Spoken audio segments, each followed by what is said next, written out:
Netcasts you love. From people you trust. This is Twit. Bandwidth for the Tech Guy is provided by Cachefly.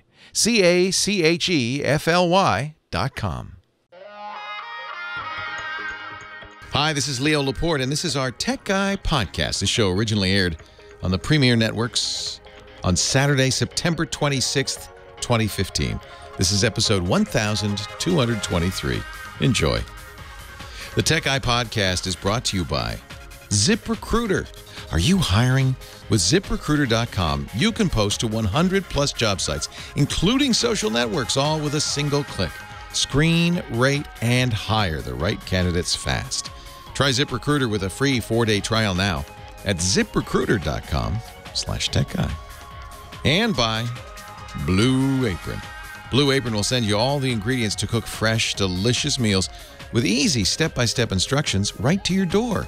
See what's on the menu this week and get your first 2 meals free by going to blueapron.com/twit. That's blueapron.com/twit. Well, hey, how are you today? Leo Laporte here, the Tech Guy.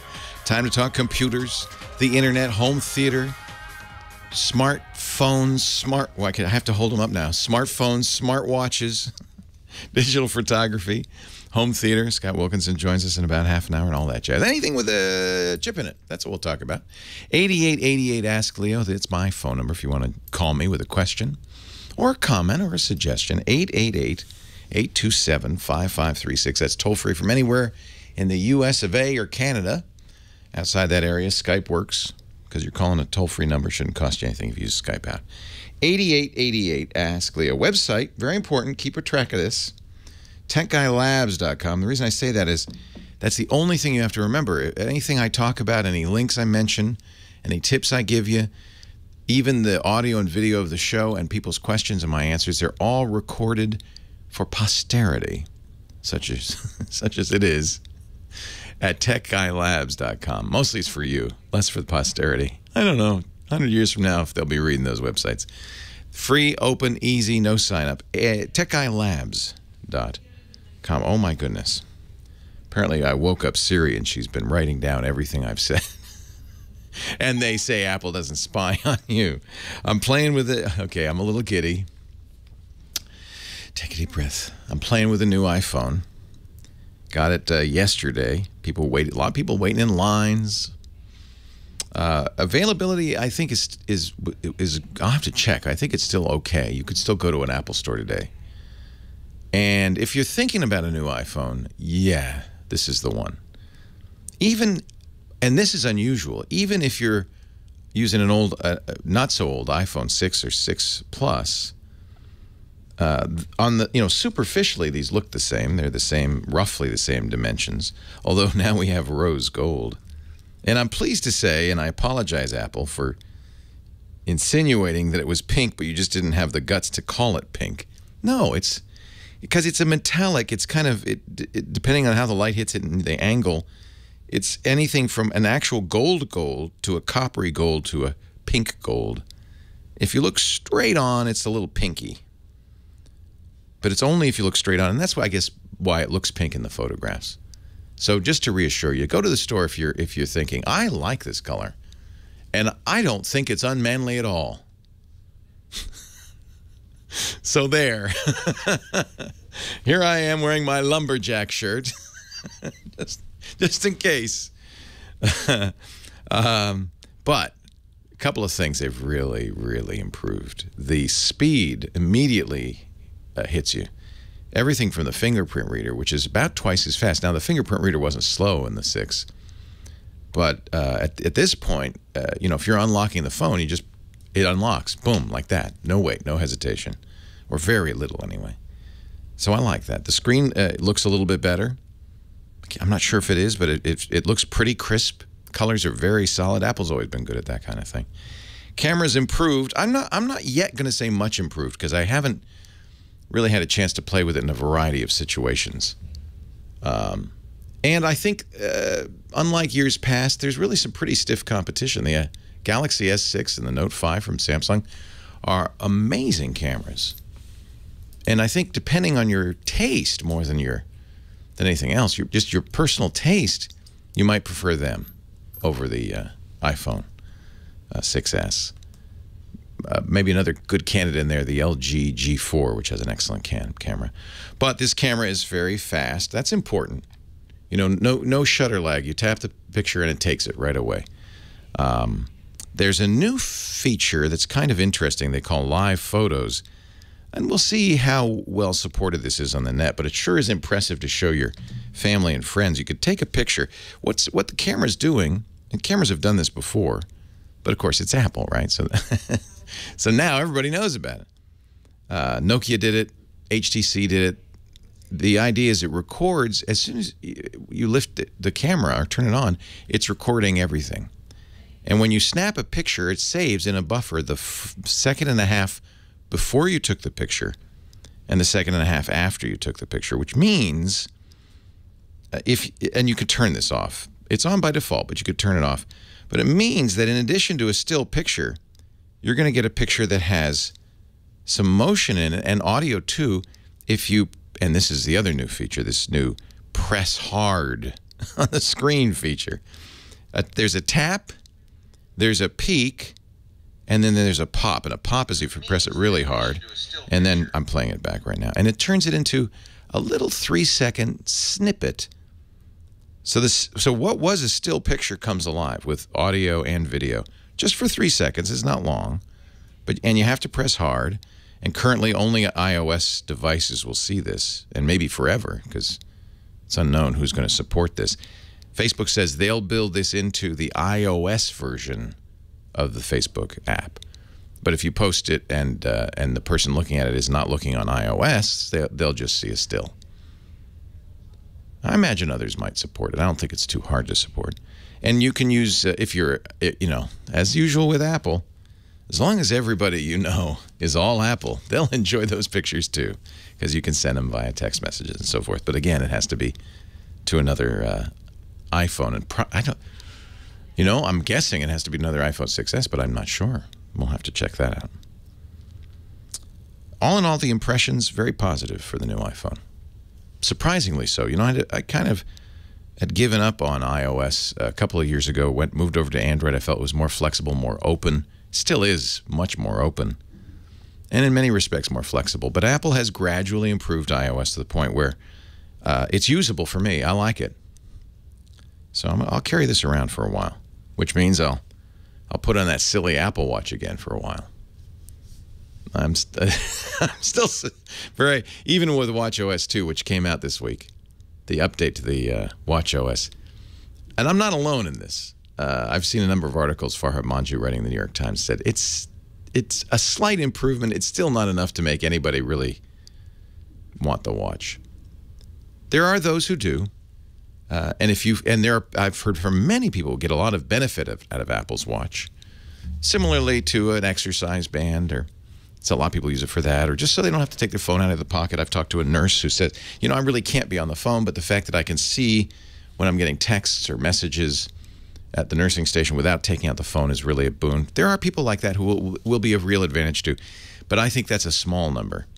For most people, the Apple Watch does nothing except, and maybe this isn't a small thing, signal that you are one of the few, the proud, the Apple lover. I really feel like that's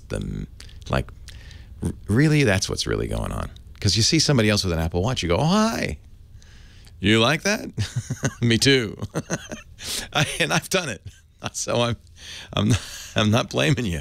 But I think really that's the main advantage of the Apple Watch. You're in the club. It could be the Apple beanie, the Apple necktie, the Apple pocket square. It's more about, and we're humans. This is the human animal. We want to belong, and we want to signal our belonging. We want to wear our 49ers jerseys. It's nice because then you see somebody else wearing it, and you have something to talk about. Yes, I have an Apple Watch. I know it's foolish, but it's my kind of tomfoolery. 8888 Ask Leo, that's the phone number. I'll be glad to give you buying advice. Somebody asked in the chat room, should I abandon my Galaxy S6 for the new iPhone? No, I wouldn't. unless you see something that's highly compelling. I think, you know, I have an S6 and a Note 5, and they're great phones. If you're having trouble with them, they don't do what you want, iPhone S6s is a fabulous choice. Look, here's the truth. We have lots of choice now, and a lot of very good choices. When Apple first came out with the iPhone in 2007, that was it. Now there's choices in every price range, and these phones are awfully expensive. I think a good reason not to get a Galaxy or an iPhone is to save money. The Moto X, the OnePlus 2, there are lots of good choices. Leo Laporte, the tech guy.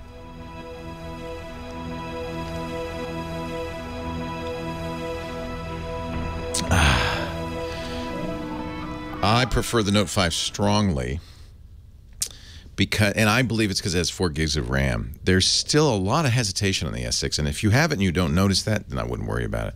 But if you do, then I would look at the Note 5, because with 4 gigs of RAM, it's silky. And I think that may be, I'm not going to tell anybody. My wife's so excited about how fast the iPhone is. It may not be the processor. You know, they're claiming the A9 is 1.8 times faster. Apple, I don't know where Apple gets these numbers. And the GPU is, what have they said, three times faster. They doubled the RAM. It's 2 gigs of RAM. And that may be really why it's faster. Apple, you know, battery life, I'm going to be watching very closely. I can't judge what I had in the last day because I had a weird SIM in it. Oh, and that's an insider tip. Some people were Google Fi curious. Can't put Google Fi in here. It identifies as T-Mobile, but boy, the signal was, which is why I don't think the battery life might have been affected. It was going up and down and up and down. I put a regular, real T-Mobile SIM in here now, and everything seems much better. It was getting kind of flaky with the Google Fi. Of course, you're not supposed to. I think for form factors, somebody said, yeah, the Nexus 6 for $349. That's great. I'm back in the Blue Crew, Gary. It's the thunder down under. Were you there? My friend sent it to me. Leo Laporte, the tech guy, little ACDC, because you know, I wonder if there's a psychological thing when you have a pink phone. They have to do things like wear lumberjack shirts and go to AC/DC concerts just to prove that you're a macho dude. It was fun. I went to see AC/DC last night. My wife's the big fan. I just tagged along. Gosh, they certainly rock for gentlemen in their late, what is it, 60s, you think? I think so. Must be. Oh my gosh, they just lots of energy. Lots of energy. Phone number 8888, ask Leo.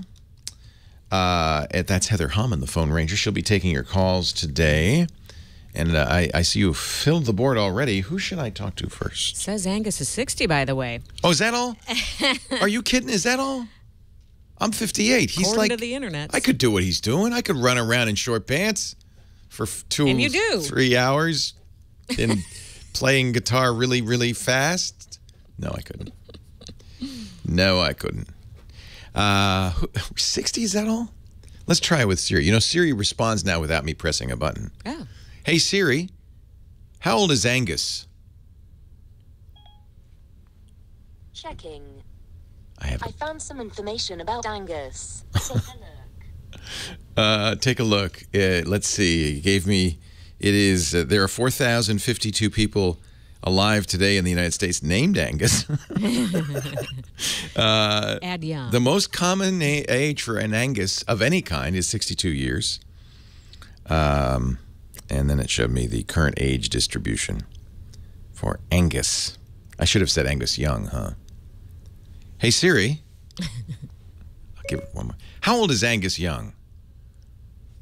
Angus Young is 60. Hey, you're right. Okay, but Brian Johnson's 67. Okay, well, and they're all short. Wow. These are heights, too. Sorry, I got carried away. Hey, Siri. How tall is he? I'm on it. You know, Heather's faster. Heather's much faster. I found something on the web about how How tall is Angus Young? Check See, it out. but that's important. What just happened there, and maybe you didn't notice, is I didn't say how tall is Angus Young. I said how tall is he, and Siri remembered your previous. It's getting context. Now I understand. These are baby steps, but they're getting better and better. I think actually Google's even better. Google does an amazing job of this, and so I think we're getting closer and closer to the time.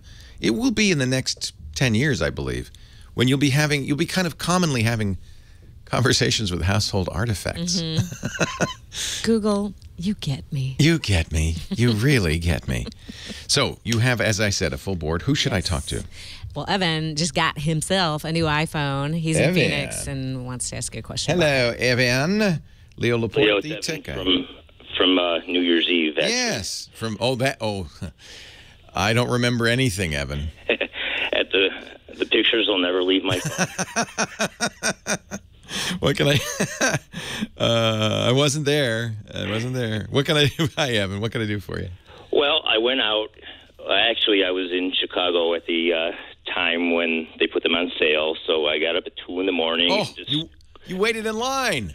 I grabbed any phone that I could online. How? Oh, you got it. You did it on the Online. like as I did, which is I ordered it at midnight, right away. Right, and I was happy to get it. Got the one that I wanted at the time. That's how Apple does it. And I'm happy to spend $1,000. Happy. And then I was happy to wait in line for 20 minutes when I got to the store, even though I had an 11:30 appointment. Oh. It's what we do. It's what we do. Yeah, I wish my wife understood that. But Just tell her, honey, I could be worse. I could be going to AC/DC concerts. yeah. So anyway, here's my dilemma. Somebody we know mutually who's an authority on everything from Apple said that there's a difference between the AT&T Yes. version and the T-Mobile version. That is true. Apple would love to sell one iPhone worldwide, but there are different radio frequencies, and they haven't yet. There's, I think, 24 LTE frequencies in the iPhone, but they haven't yet been able to put enough so that they can make one version. And that's what it's about, is what radio band. So the AT&T has an additional band that's specifically for AT&T.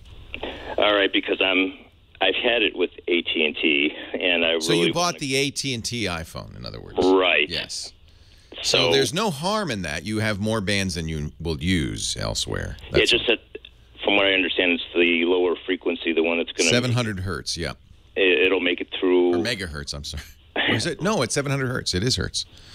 It goes through walls. Right, and that's kind of important, even if it will do Wi-Fi calling, because there are places where I don't know if that when I Wi-Fi. matters. That's really an interesting question, though. Would that one unique frequency that AT&T has, the 700 megahertz, 700 hertz frequency, would that make a difference in inside, especially thicker walls? And of course, as you know, the lower the frequency, the better it transmits through walls. That's why you don't have to worry about your microwave zapping you. It's such a high frequency, it can't get through the metal sides of the box. But I have never heard anyone address this. That's a really good question, Evan. Well, maybe what I could do is actually take it to T-Mobile, try it out, order the T-Mobile version of it.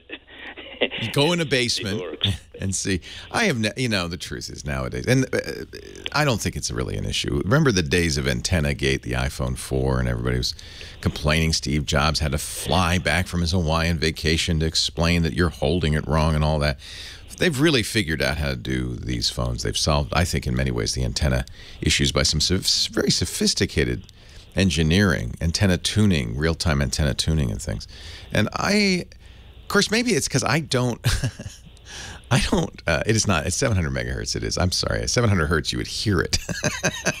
Okay. You would hear it. I apologize. 700 Maybe that's megahertz. the future. Yeah, that's why you can hear it through walls. Hey, Evan, are you in there? I don't make calls much anymore, to be honest with you. Do you use the phone a lot?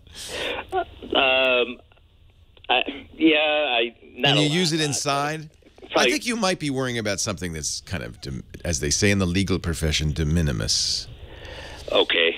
But I don't know. I mean, there's plenty you can obsess about in the world of tech. And that may be a new one. That's a new one to me. Of course, there is this new band, or this unique band to AT&T, and I guess in theory it might do better going through walls. I love T-Mobile. I've been using T-Mobile. It really also has something to do with your area and who the better carrier is in your area. Are they exactly equal? Who knows, right? Right. I mean, I have my iPad, which is on T-Mobile, and there have only been 2 times in buildings, one of them in Petaluma, as a matter of fact, where it wouldn't make it through in my AT&T. We have good T-Mobile here, so I just don't know.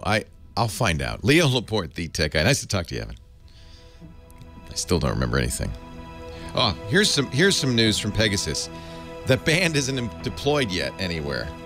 So while that band will be nice, band 30, AT&T isn't servicing it anyway. 700 megahertz. What was I thinking? 700 hertz. That's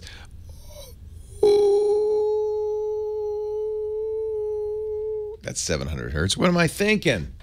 Leo Laporte, the tech guy. Time for our home theater guru, Scott Wilkinson. Hello, Scott. Hey, Leo. How are your ears doing after AC/DC? I spent a misspent youth. And not only did I not wear earplugs when I went to rock concerts in my youth, I would sit as close to the speakers as I could. And I'm paying the price now. Yeah. Kids. Yeah. Kids. There's a couple of things. Your ears and your knees, you don't know until they're gone. Right. But how important they are. Yes. But so I wore earplugs last night, but I was a little disappointed. In fact, I meant to ask you about this. I got fancy, I got 2 different kinds of headphones, they say, designed for musicians and for music. Earplugs, you mean? Yeah, I'm sorry, earplugs, designed to give you true fidelity. So the Etymotics, which were not super expensive, but like $30, they say we reduced the sound noise pressure by, I don't know, a lot, 30 dB or something. But 25, 30 dB probably, yeah. Which is enough. I mean, if it's 110, that's a lot. If it's 110 decibels, that will damage your ears if you listen for 2 hours. But at 80, listen for 15 minutes at 110, yeah. That's like a jet engine. And I'm sure that's what most rock concerts are. I didn't bring a decibel meter with you. I wish I'd borrowed yours. Yeah. But they're not high fidelity. Although, interestingly enough, if you hold the tips of them, they conduct better, and then they get better fidelity. How odd. I know. I'm sure my audiologist could explain that. But but I left them in because I've had enough near damage for a lifetime. No. I agree with you. I agree with you. What do you do? I have a pair of custom molded earplugs. And those are significantly more expensive than $30. You go to an audiologist, they squirt goo into your ear, and it hardens, and then it comes out, and you have a custom mold of your own ear canal. Then they send that off to one company or another. Etymotic Research is one company that makes these. And what do? They make some sort of channel. They have to make a channel through it. Yes, what they have a hole in the middle, and it's a standard size hole, and they make filters that you can put in these holes, and the filters reduce the frequency level by, I think, 9, 15, or 25 dB. You have your choice. Okay. And I have the 25 dB ones because I'm interested in, cutting as much as possible in order to save the hearing that I have, which is really important. And I have to say that the custom molded ones do give you a better fidelity. It's not perfect. And the reason it's not perfect is what's called bone conduction. Right? So the low frequencies in particular, but high frequencies to some degree also, vibrate your bones. Right. And no earplug is going to prevent that from getting to your ear. Not that it's loud, but it was like this. For those about to rock, we salute you. Yeah, it sounds like no high frequencies. Yeah, it was muddy. Yeah. And then I took them out and I listened, for a few seconds I would take them out if I wanted to hear a guitar solo or something. And, it did hurt after, it doesn't take long before it actually hurts your ears. So kids, turn your headphones down. The problem is you turn them up, then you deafen yourself a little bit, so you turn them up a little more. Then you turn them up more. And you get DJ hearing, which is another. I have so many reasons why I can't hear very well. It's sad because I love music and I want to hear every note. Yeah, of course. Well, this problem you just mentioned about kids turning up the earbuds or headphones or whatever, and then they lose some hearing and they turn them up more, that is even worse of a problem for live sound engineers at these concerts, who very often listen without earplugs in order to, as you say, hear every note and hear exactly what it's supposed to be. But then they start losing some hearing, and so they start EQing to adjust for their own hearing loss. Oh, that's why it's so piercing. Yes. It's very piercing. The sound is it's like all in hot. That's because the sound engineer is deaf. Right. Great. Yes. And now we're being right. deafened. Right. You know what? The punishment is even worse. It's fun to see a live group, and I went for the atmosphere in the live group not for the fidelity. Besides, it was an open-air ballpark. I mean, there wasn't going to be great fidelity anyway. So no, but also there wasn't going to be a lot of reverb. So, a lot of reflections off the walls and ceilings and stuff. Well, so sometimes there can be really negative reverbs in those stadiums because it kind of bounces on the lower part. It just can. I suppose, it can be really because they turn it up. Yes, they over amplify. And then I'm watching the musicians. They all have, as all musicians these days do, and I wear them. You mentioned the custom molded earplugs. They all, of course, custom molded headphones, earphones, in-ear monitors, monitors they call them, exactly. Yeah. And for a long time, Ultimate Ears were the ones that everybody wore. The guy who makes Ultimate Ears left when they were acquired by Logitech, and now Jerry Harvey. He now has JH Audio. So I think. And they, just as you say, you go to an audiologist, they pour a wax or a rubber in your ears, and they make a mold. But these fit exactly into your ear because, no one else, the advantage is no one can wear them. No one else can wear them. It's like a fingerprint. But they also seal nicely. Better isolation, yes. Yeah. So I imagine the musicians like them. Although I noticed all the musicians were wearing them except for the lead singer, Brian Johnson, who had one ear. But I think he wanted to hear he probably wanted to hear the band better. Or hear his voice or something. Yep. So I feel like, boy, those guys must, after a while, just not be able to hear a thing. Oh, man. I can't imagine what people like the Rolling Stones or Kiss, who've been doing this 30, 40 years, what their hearing profile must be. Who knows what they heard to begin with? Well, I have to tell you, at CES this year, I went and saw Kiss. Harmon had a special concert. No. They did. And I was wearing my earplugs, of course, and I had my sound meter with me. All night. What was the sound? It was at least 120 average. So OSHA, somebody just said in the chat room, OSHA rules are that 90 dB is the max for an 8-hour workday. So that's not true. It's 85. 85, okay. Yeah. And 85 is loud, but it's not loud. It's really loud. Yeah. 120 is like a jet plane going off. That's right. That's right. Wow. And Paul Stanley at the end of one song says, "Are you getting what you came for?" And everyone what? Goes, yeah! Everybody says, "What?" Goes, what? Hey, were you talking to us?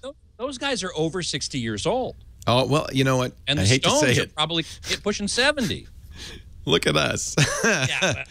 That's the funniest thing going to an AC/DC concert. Lots of the younger people, but there are also lots of people in their 60s and 70s who grew up listening to them. And you kind of brings home the fact that, we're getting on. We're getting on. But we can still rock, right?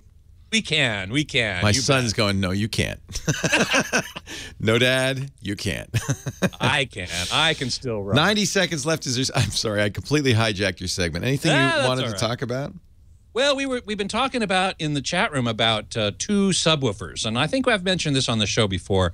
It's much better to have 2 subwoofers than one because you can position them so things are the bass response is very smooth in your room. But you need to have either 2 subwoofer outputs, and this was the question in the chat room, does the Onkyo TX-NR646 have 2? And it looks like it does, but they produce the same signal. Or you can use a Y splitter if you only have 1 output. And that's, I forget who in the chat room made that suggestion, but he's correct. You just put a Y splitter on that 1 subwoofer output and send it to the 2 subs. As long as the 2 subs are powered, which most are, then that you'll be able to get that effect of 2 subs if you place them correctly. And with so little time, I can't tell you how to place them correctly. We'll have to wait for another time for that. Yeah. We're out of time pretty much, but I do want to point people to Scott's great podcast. You interviewed, as I did this week, for a later use, Mark Waldrep, who is really a great explainer of high-quality music, how to get the best audio. How to get the best, and how not to overspend on the best. Yes. And so watch that. Home Theater Geeks, twit.tv. avs.com/HTG. It was a great interview. And then avsforum.com. That's where Scott is the editor. Scott Wilkinson, home theater guru. Thanks for joining us. More of your calls coming up right after this. For those about to rock, we salute you.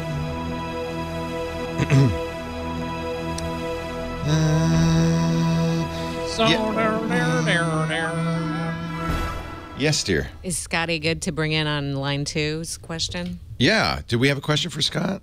Well, Sure. It's the one I gave you, and I I'm thought sorry. the two of yous could have fun with Line 2 is Arnold in San Francisco. Hi, Arnold. Yes, Leo. Hey, welcome. Scott Wilkinson's on the horn with us as well. Okay, well, here's my problem. I do not have cable. I have an HD TV antenna in the window, and I get all the San Francisco Bay Area stations. You're lucky. That's over-the-air high def is the highest quality high def you can get on your TV. Exactly. Yep. Except for Blu-ray, maybe, but Right. Yeah. Blu-ray's better still, but for TV, it's great. Yeah, and I get all the local stations, Channel 2, Channel 4, 5, 7, 9, 20, 44. The only problem I have is with Channel 11, and their transmitter is in San Bruno as opposed to being on Lone Mountain. And I wondered if you might have any ideas what I could do to increase the signal strength of that one. What you really want is a directional antenna. These antennas are highly directional, these new HD antennas are generally, because well, it depends on which antenna you're UHF. What I've got Do you get anything on that channel From at all 11. when you tune that in? sometimes. And then sometimes I get a signal, and then sometimes it just goes away. What you'd probably want? Oh, Channel 11 in San Francisco is VHF. Oh no. No, that's still VHF. I think. I'm not sure now. It's The new digital. Well, anyway, what you might want is a almost all in UHF, second antenna, right? Pointed at the different mountain. You might. Well, I don't have that option because I just have my my one window faces west, and that's the only way I can have it. And it says my antenna is a multi-directional antenna. Lisa Metro.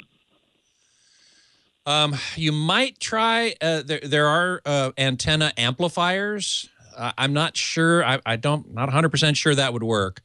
You just might not have a strong enough signal coming from San Bruno down there to allow a clean signal to get to your TV. Especially, yes, it's multi-directional. That the antenna is multi-directional, but if your building older, does it have like lath and plaster walls?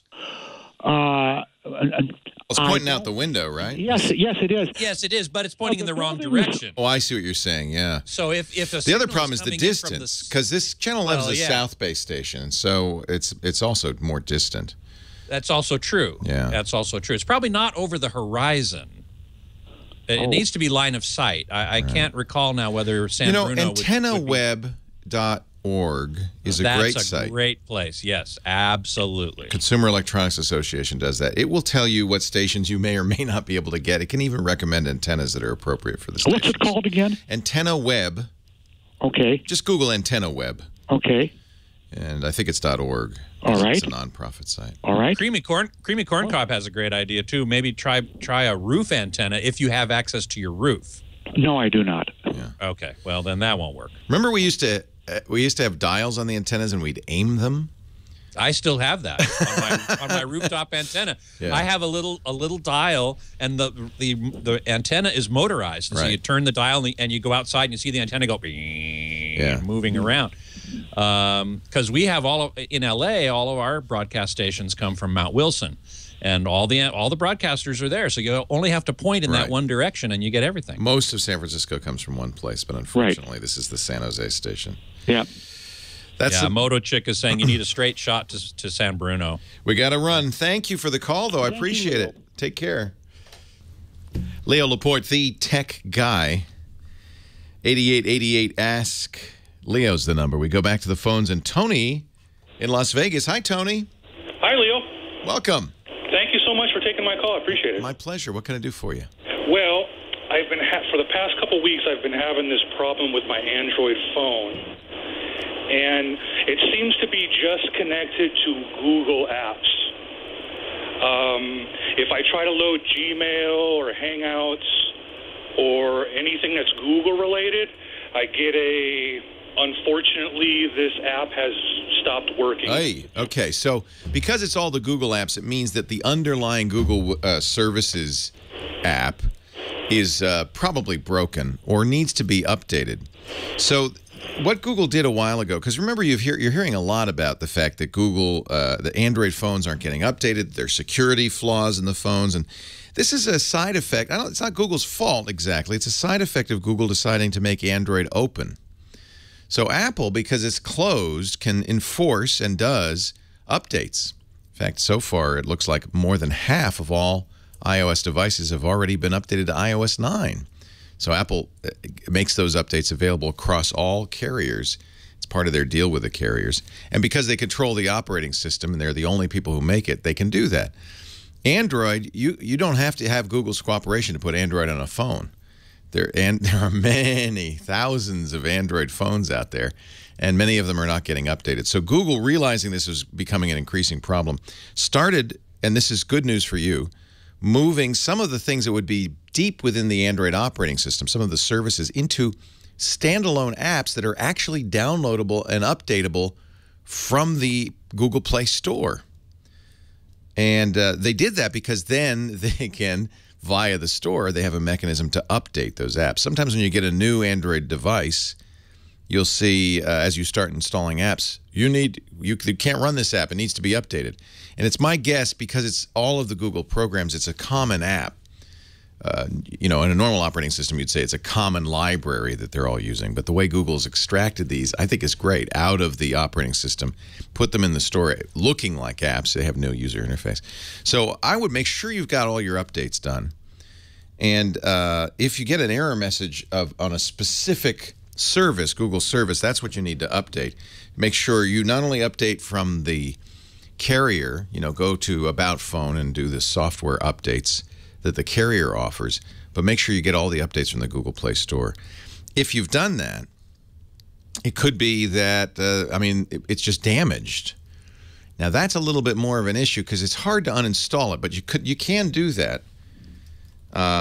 If you go into the apps, you can manage those apps. There's apps that you've downloaded. You'll see in the applications control panel. There's apps you've downloaded, and there's apps that are pre-installed. Look for the Google services in there, and you might delete those. Oh, gosh, is that safe? This is a kind of a brave new world because of the way Google's doing it now. I tell you, you can't delete them anyway. You'd have to disable them. Here's what you do. There's a button that says uninstall updates. Go through the Google services in the installed apps and uninstall updates, and then go to the Google Play Store and run it, and you'll see the updates for those and reinstall them. It may just be that those have been damaged. If it still doesn't work, probably what you're going to have to do is rebuild the phone. And I know that's a big pain. It's a little easier with Google than some phones because you can go again into your settings and make sure that you're backing up all the information from your phone to Google. You see in backup and reset, there's a backup command there. Make sure the boxes are checked, and you can even say force a backup now. And then you'll want to go through the reset and erase all your data and erase all your apps. You'll have to re-download them. Most of that's pretty automatic. Google remembers what apps you had installed and will reinstall those, and that should fix it. It's almost certainly a library, a Google service that's not working properly, and that's why all those Google apps are crashing. Good luck.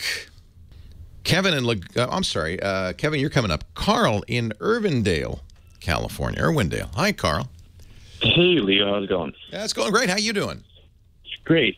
Question. Once a month, I have family and friends over, and we barbecue and we watch a movie in my front yard. I have a projector screen. How fun. I like that. It's a blast. Yeah.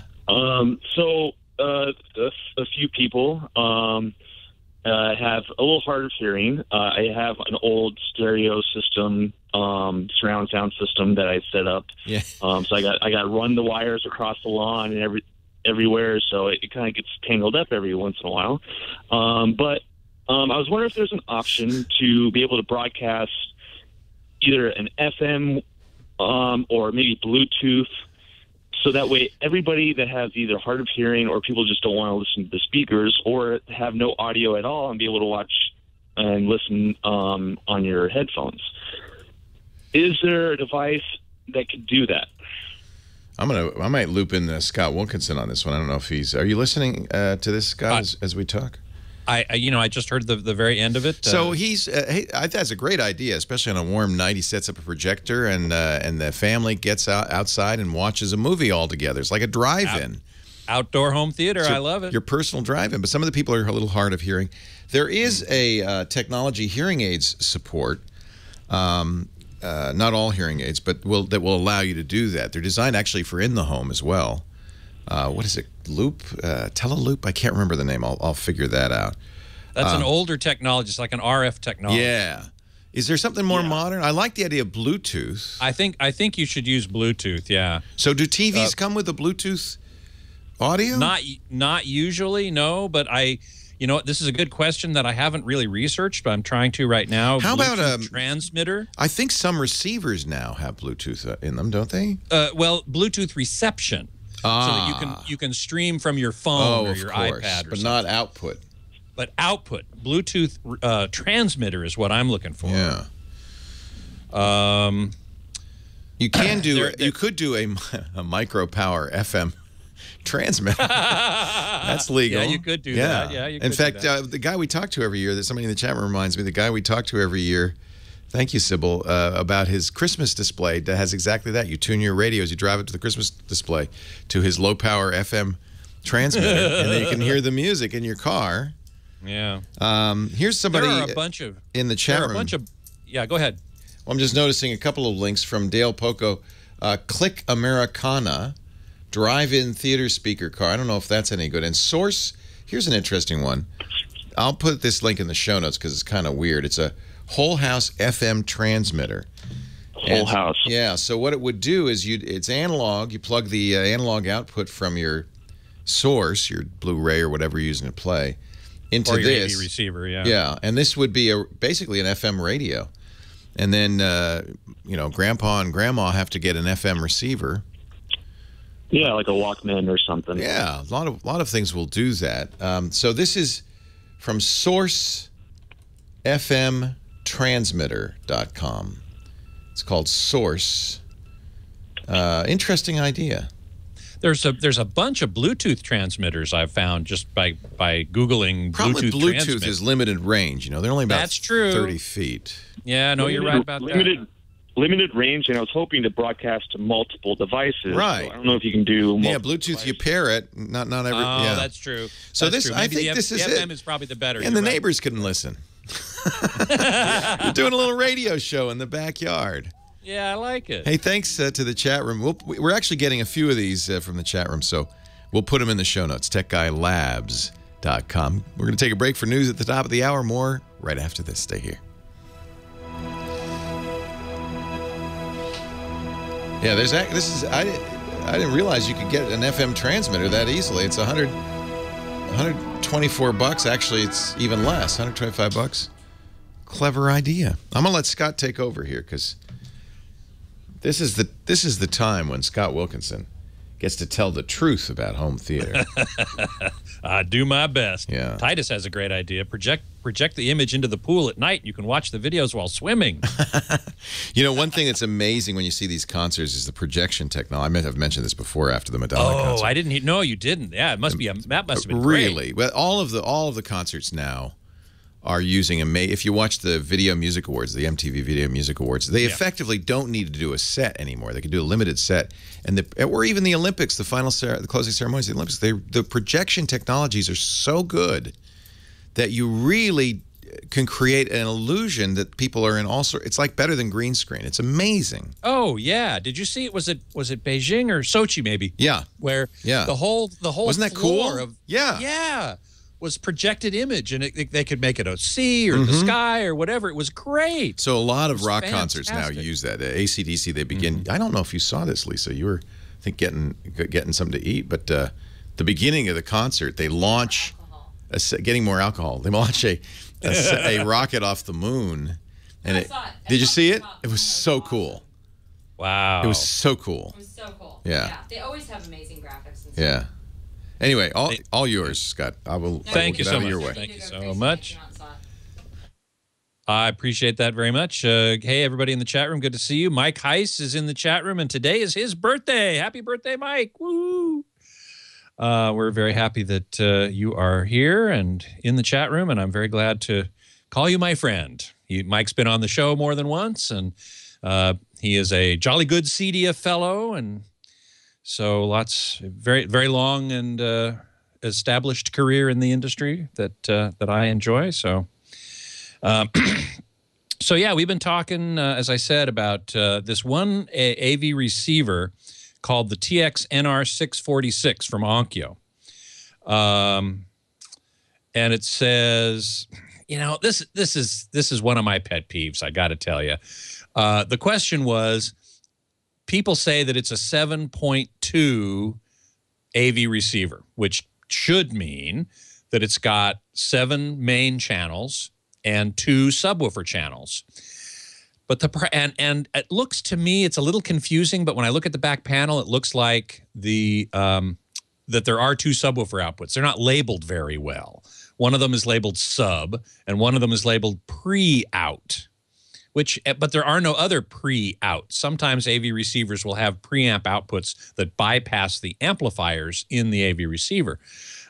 This one only has 1 pre-out, and it's directly below the sub-out, and both of them are RCA connectors, and they have the same color code. They're both purple.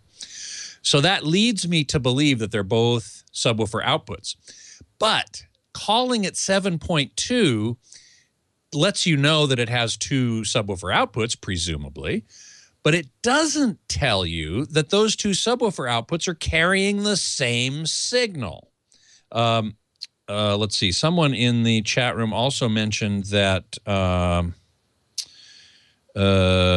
it's sometimes called a 5.1.2 Atmos setup, and that means 5 main channels, 1 subwoofer output, and 2 speakers on the ceiling for the Atmos effect, or shooting up and reflecting off the ceiling.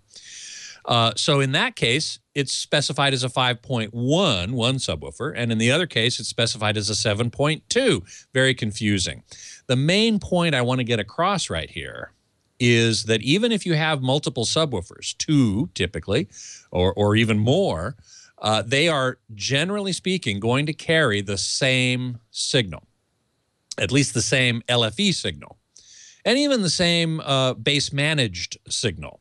If you've got your AV receiver set up, as I do and most people do in a home theater system, where the frequencies below, say, 100 or 80 hertz or so, 100 or 80 hertz or so, that those frequencies below that crossover point, as it's called, get redirected to the subwoofer. But they get redirected to all the subwoofers, any subwoofer in the system.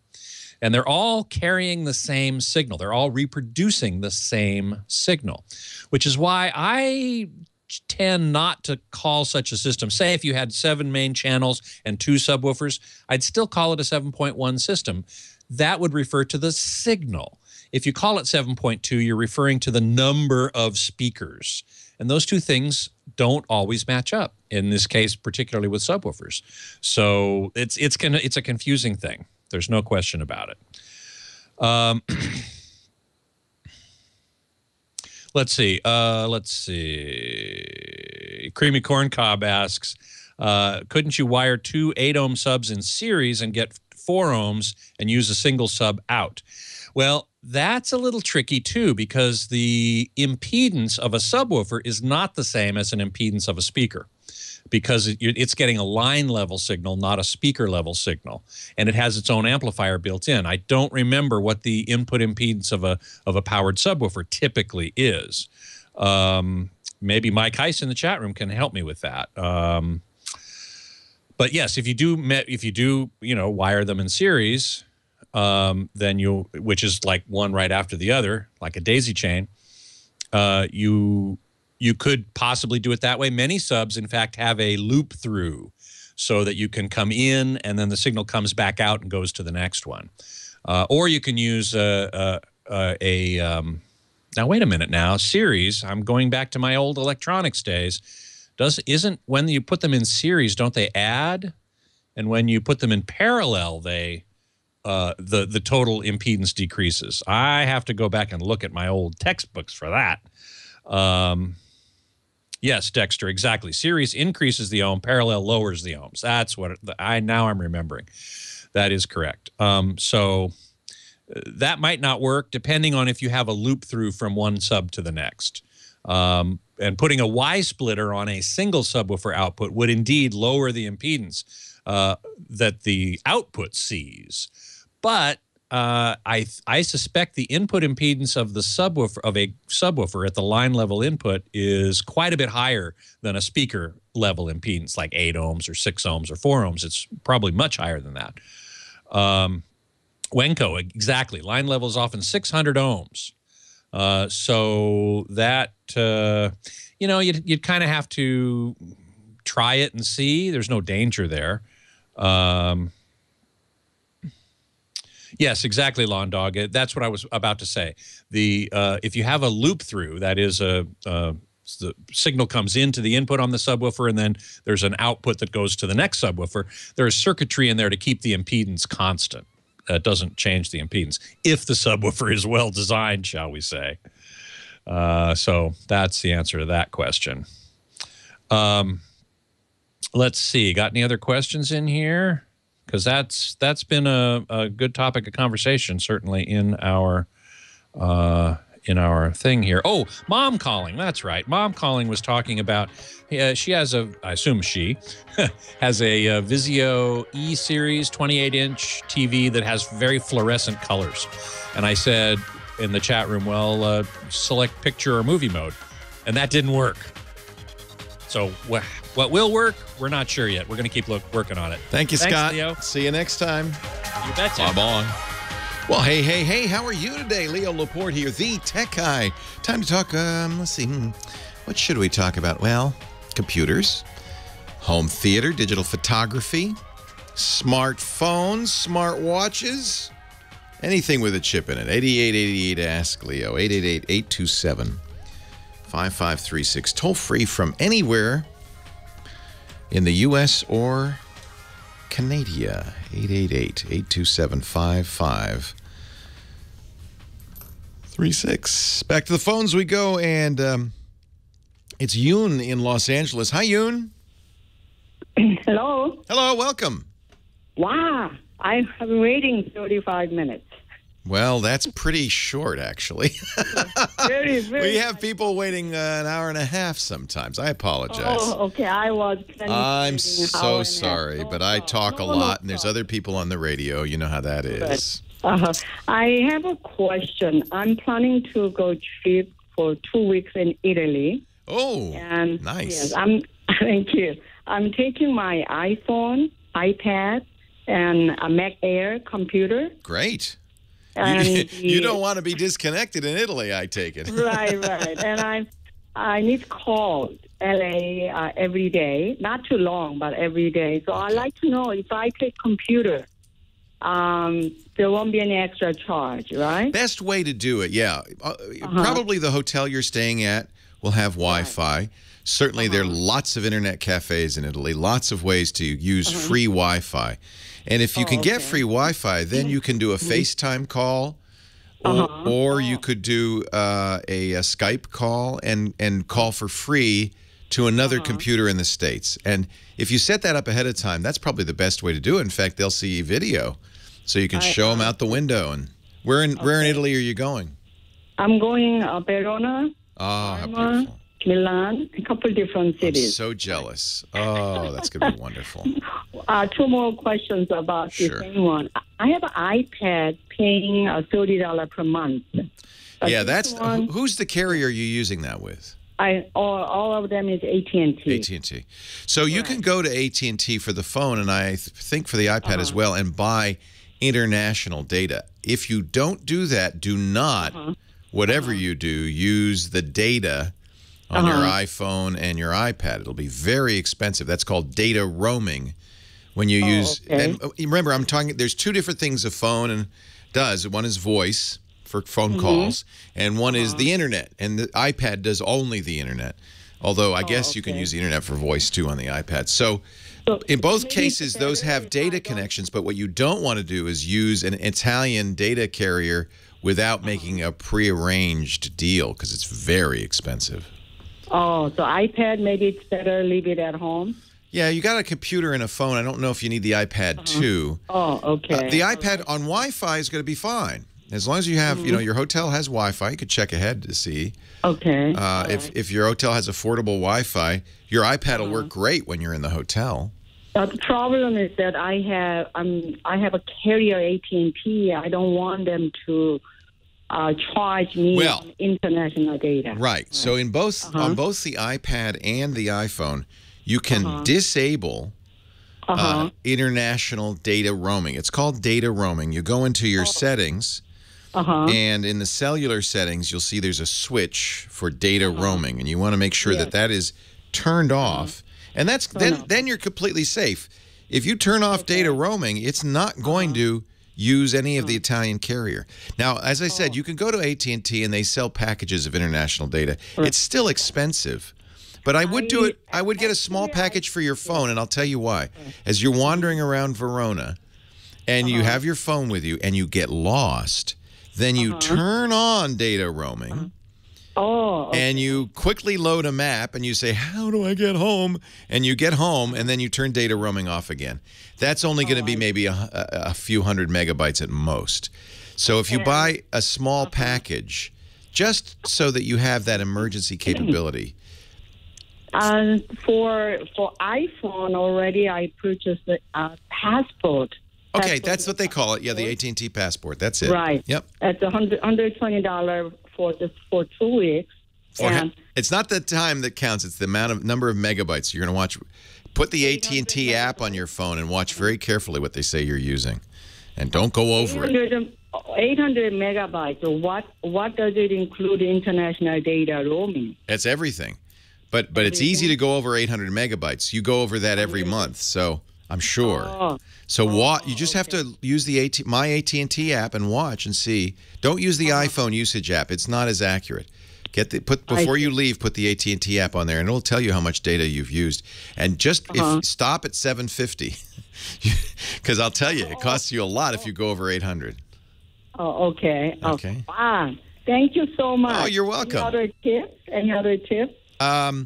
One thing sometimes people like to do, and when you get to Italy, you'll see that you could, if you have an unlocked phone, put an Italian SIM in there, but then you have an Italian phone number. You'll have local data, which will be cheaper. But I think most of the time what I've just described is the best. It's how I usually do it. I don't usually put a SIM in there, although I think it's a good idea to know about it. And there is another thing you can do, and I've done this. I did this in London last time we were there. You can buy what they call a MiFi card. You might have seen these. They're credit card-sized Wi-Fi access points that use the 4G or 3G data and then turn it into a Wi-Fi, which then you still turn off international data on your phone, your iPad, and your computer, but you can use that MiFi as local data. And since you can rent that there in Italy, it's cheaper often to do that. Just depends on. In most cases, I find the Wi-Fi in the hotel and the internet cafes is enough for me to stay in touch, to make the phone calls, check my email, things like that. And then as I'm wandering around, I don't really need data. You got the biggest package AT&T offers at 800 megabytes. Just be judicious in your use of it. If you can't use your phone the way you would at home, because you'll easily blow through that. You'll have to see, but 3 or 4 megabytes a month is typical. And you have 800 megabytes for 2 weeks. So you're about half what your normal usage would be. So use it judiciously. Don't use it all the time. Use Wi-Fi whenever you can. But I do think it's a great thing to have, because having a map, or even just say, well, where can I eat around here? That has changed travel. What is that building I'm looking at? And you can look it up, and you can see, and you can read about it. You have the amazing travel guide. You have the internet in your pocket. Just be careful about how you use data. Don't start sending. What uses it up is sending pictures, downloading music or podcasts, watching TV or streaming video. Don't watch Netflix while you're in Italy. Do not. It might be tempting. On the Wi-Fi, fine. Not while you're wandering around on 3G. But have a great trip. Italy. Oh, this time of year. Oh, you'll be eating ravioli and risotto. 8888 Ask Leo. That's the phone number if you have a question. We also put the stuff I talk about in the wiki. I'm sorry, the website, which is techguylabs.com. And you know what else I'll do for you, Yoon, is there is a wiki, really good wiki, called Prepaid with Data. That is a kind of a user crowdsourced website with costs, availability, lots of information about getting data internationally. And it's really useful. And travelers just put the stuff up there, and it's fairly current because it's a wiki. That means they can modify it. It's at Wikia, W-I-K-I-A. So it's prepaidwithdata.wikia.com. But, you know, if you just Google prepaid with data, you'll find it. Or go to our website. We have it there, techguylabs.com. And in some ways, it's too easy to travel now.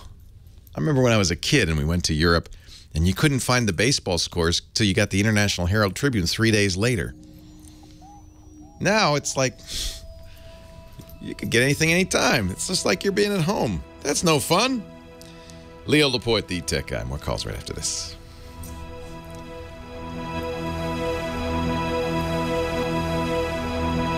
Yeah, I agree. You can use offline. I should have said that, and I've said that in the past. Here Maps is a great choice, H-E-R-E. It's on iOS and Android. You can download the app for free and then download all of Italy, and you'll have a map. But it isn't as up-to-date with points of interest and things like that. So if what you're trying to do is like, where's the nearest restaurant? What are the reviews and stuff? It's still nice to have data. But yeah, I always do that. Before I go somewhere, I download the maps from Here Maps. You know where else it's fun? Is if you're flying, you know, you're in airplane mode, but you can leave the GPS on. They allow you to do that. And if you have Here Maps on there and you've already entered the data, you can watch yourself flying. You can, it's so cool. You can see yourself moving over a map. You know exactly where you are. We also found that useful on the river cruise because, you know, we're sailing along. You look out the window. You know, I'm on the deck. I'm looking. It's beautiful. I have no idea where I am. We had this. I used it in one place particularly. We were in the canal that joins the Rhine River with the Main River. This long canal. And at one point, you go from Germany into Austria, but there's no sign, no fireworks or anything. But I'm watching on Here Maps as we're moving down the river, and I'm going, oh, we're in Austria. And the guy also on the deck said, yeah, I see that. He was doing the same thing. That's pretty cool. That's pretty cool. Leo Laporte, the tech guy. Shaking and rattling and rolling and talking high tech at 8888. Ask Leo. We're talking in the chat room a little bit about VW. What a story that is. You know, and part of the reason that happened, that VW was able to cheat, and by the way, this is the long history of doing this, not just in cars, but software can always cheat. PC manufacturers have done this for years. Benchmarks are less important than they used to be. In the old days, you'd always, you know, before you bought a computer, you'd look at the benchmarks. I have many friends who spent long hours in labs for PC Magazine and other magazines testing computers, and the software they used were benchmark tests, and you'd run the benchmark, and then you'd say, well, this computer is capable of, you know, rendering 53 frames per second or whatever it was. But for a long time, computer manufacturers would have software on their computer that would detect when a benchmark was running and optimize performance, improve performance, just as VW did with their emissions controls. They would look and see if are we on a dynamometer, whatever that's called, the spinning wheelie thingy. Are we on one of them? All right, turn on the ignitions, and then the rest of the time, turn off the emissions. They'd always pass the test, but as soon as they hit the road, they were spewing sulfur dioxide like nobody's business. It's not unique. There's another little bit of a tech angle to this, because the software on these cars is protected by the Digital Millennium Copyright Act, our favorite little law, the DMCA. it is illegal to reverse engineer this software, which is a shame. You know, of course, that law is designed to protect, you know, proprietary intellectual property built into that software. But had researchers been able to reverse engineer it legally, I think they would have found the offending code pretty quickly. There's a lot of things we'd like to be able to analyze, things like voting machines, and even operating systems. See, you know, who's snooping on us? Who's got that operating system wired up so that they can see what we're doing online? Well, the Digital Millennium Copyright Act prevents anybody from looking into it, and there's some fairly severe penalties if you do. So, you know, this is an example of how that can backfire.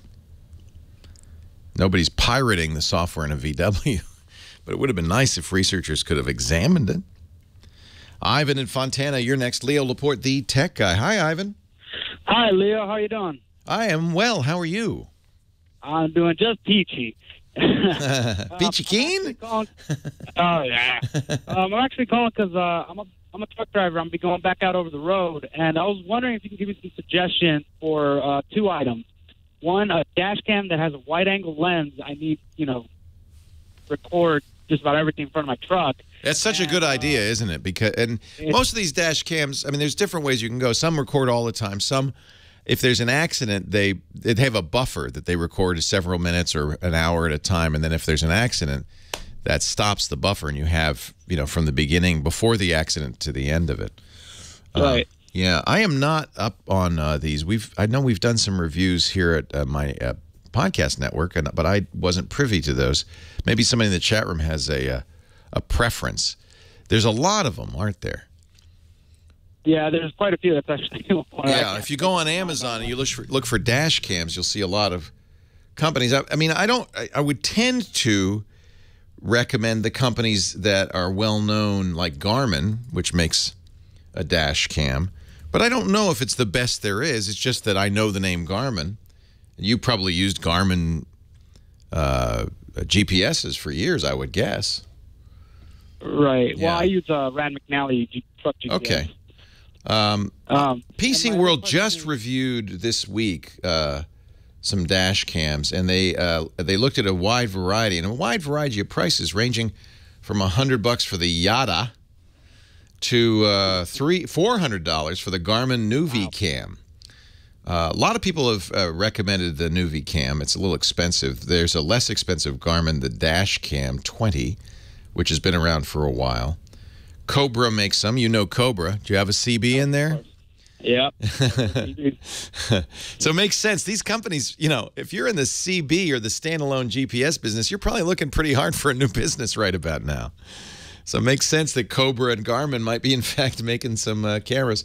I'll tell you what, I will put a link to this this article from PC World. It's not exactly exhaustive. John Jacoby did this, but at least give you some choices and some pros and cons. He reviews 6 different ones. All of them use a 12-volt power supply, so it can hook into your car power supply via the cigarette lighter, or the auxiliary power outlet, as they're called now, since nobody smokes. What you want, of course, is one that will give you not only time and date, but ideally GPS coordinates. And if they have GPS built in there, they'll set the time via GPS. He says the KD Lynx X1 is the only one he tested that didn't automatically set the time via GPS. You want that time to be, of course, accurate. Right. Because one of the reasons you're doing this is in case there's an accident, so you have a record of it. You also want night vision, which is pretty important. They'll all do well in daytime, but how well do they do at night? I'll tell you what, it's at PCWorld.com. It's a pretty good review. He said the best product, which is for the purpose, I presume you want it, documenting accidents, should they happen. Right. Is the ThinkWare X500. He liked it for a variety. X500 is $280, so it's kind of in the middle of the price range. It has an integrated GPS, records both the front and the rear, which in a truck I think that would be helpful, wouldn't it? You'd have to buy you'd have to buy the rear camera. That's sold separately. It also warns you about speed traps. That might be handy. In case there are any smokies up ahead, right? Yeah. There's on Saturday Road. Oh, you are a CB operator. My other question is, I need a portable Wi-Fi hotspot, standalone, other than my carrier. I have 5 gigs on my current plan with T-Mobile, but I'm looking for something else that could, stand alone. I just ordered, and I haven't gotten it yet. They're making them in batches. Something called the Karma Go. It's at yourkarma.com. It's exactly what you're talking about. It's like a MiFi. It's a Wi-Fi access point that uses 3G or 4G data. They have a flat rate. You pay for the data you use, which I like. So you don't pay any extra if you don't use more data. But I haven't got it yet. Yourkarma.com. I ordered it some months ago. They're making these in batches. So it might be worth checking out anyway. Yourkarma.com. I think they use the Sprint network, and that might be a disadvantage. The price is right though, $149, and then I think $15 per gigabyte of data, which is a pretty fair price. Freedom Pop does something similar as well. Leo Laporte, the tech guy. Hey, our show today brought to you by a great company for anybody who is in charge of hiring, ZipRecruiter. Do you know about? I've talked about ZipRecruiter with you before, haven't I? ZipRecruiter is a really cool idea. If you're a business owner, I think hiring is probably the single most important thing you do. The people you hire form your company. They are, they're your team, and you want to get the right team members.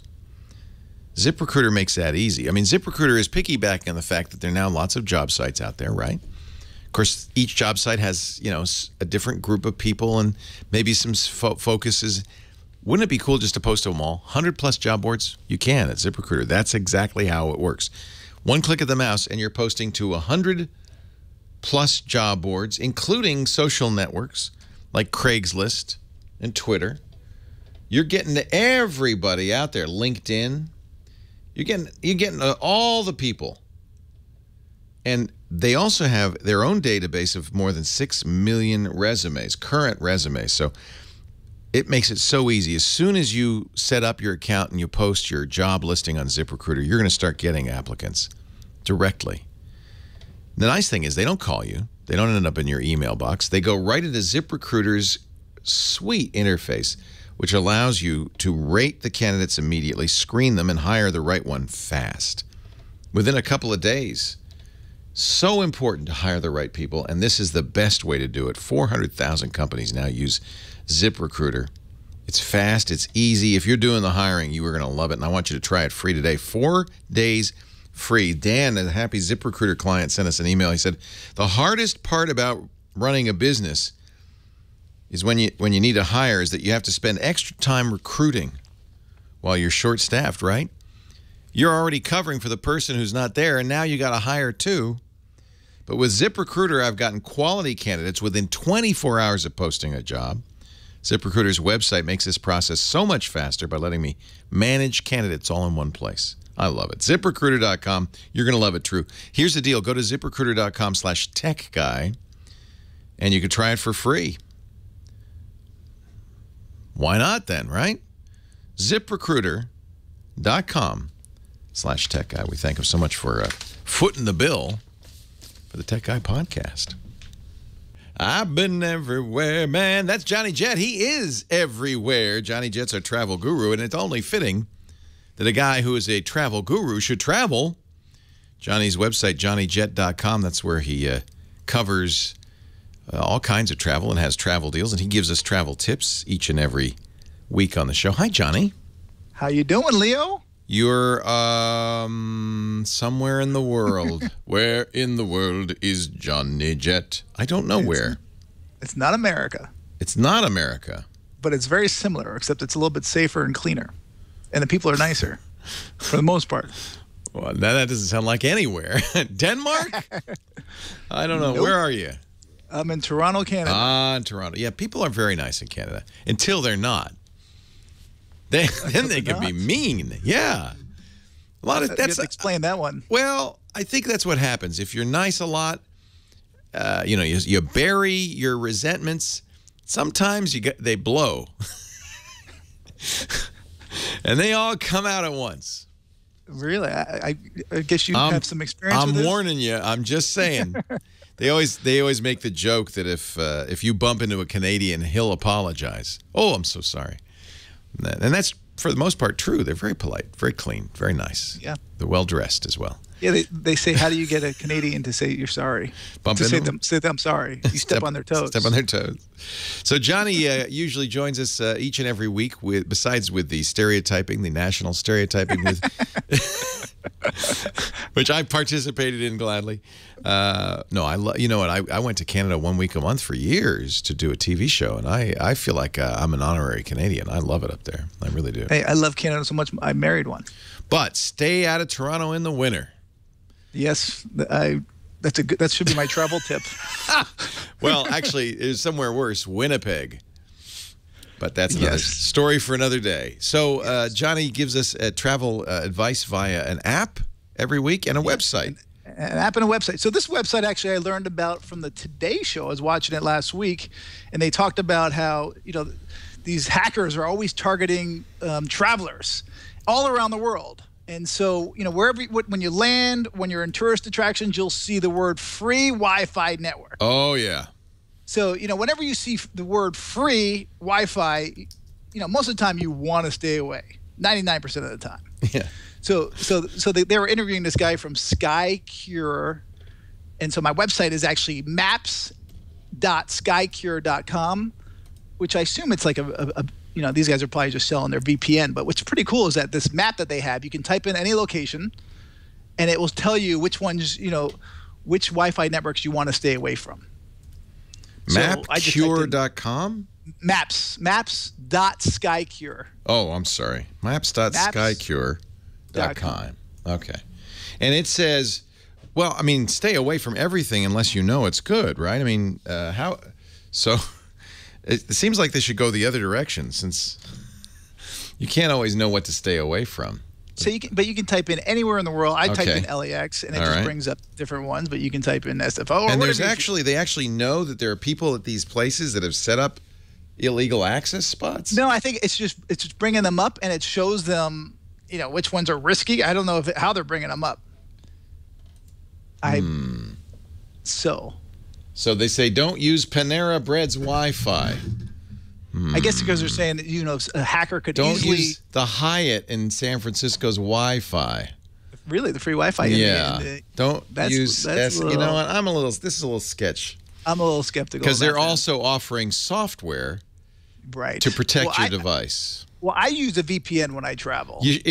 That's true of all Wi-Fi. They're saying the British Airlines Lounge Wi-Fi is dangerous, so download our software. Yeah, I don't think so. Sorry. I'm sorry for wasting your time on No, you don't waste my time, but the message is correct. When you're on an open Wi-Fi access point, they're all dangerous. Use a VPN if you really want to protect yourself. Right. Yeah. Yeah. Especially like on trains and planes and all that stuff. I remember one of my buddies, logged on to Amtrak's Wi-Fi, and he's like, check this out. And he started, streaming the guy in front of him's Facebook page, which was, a little scary.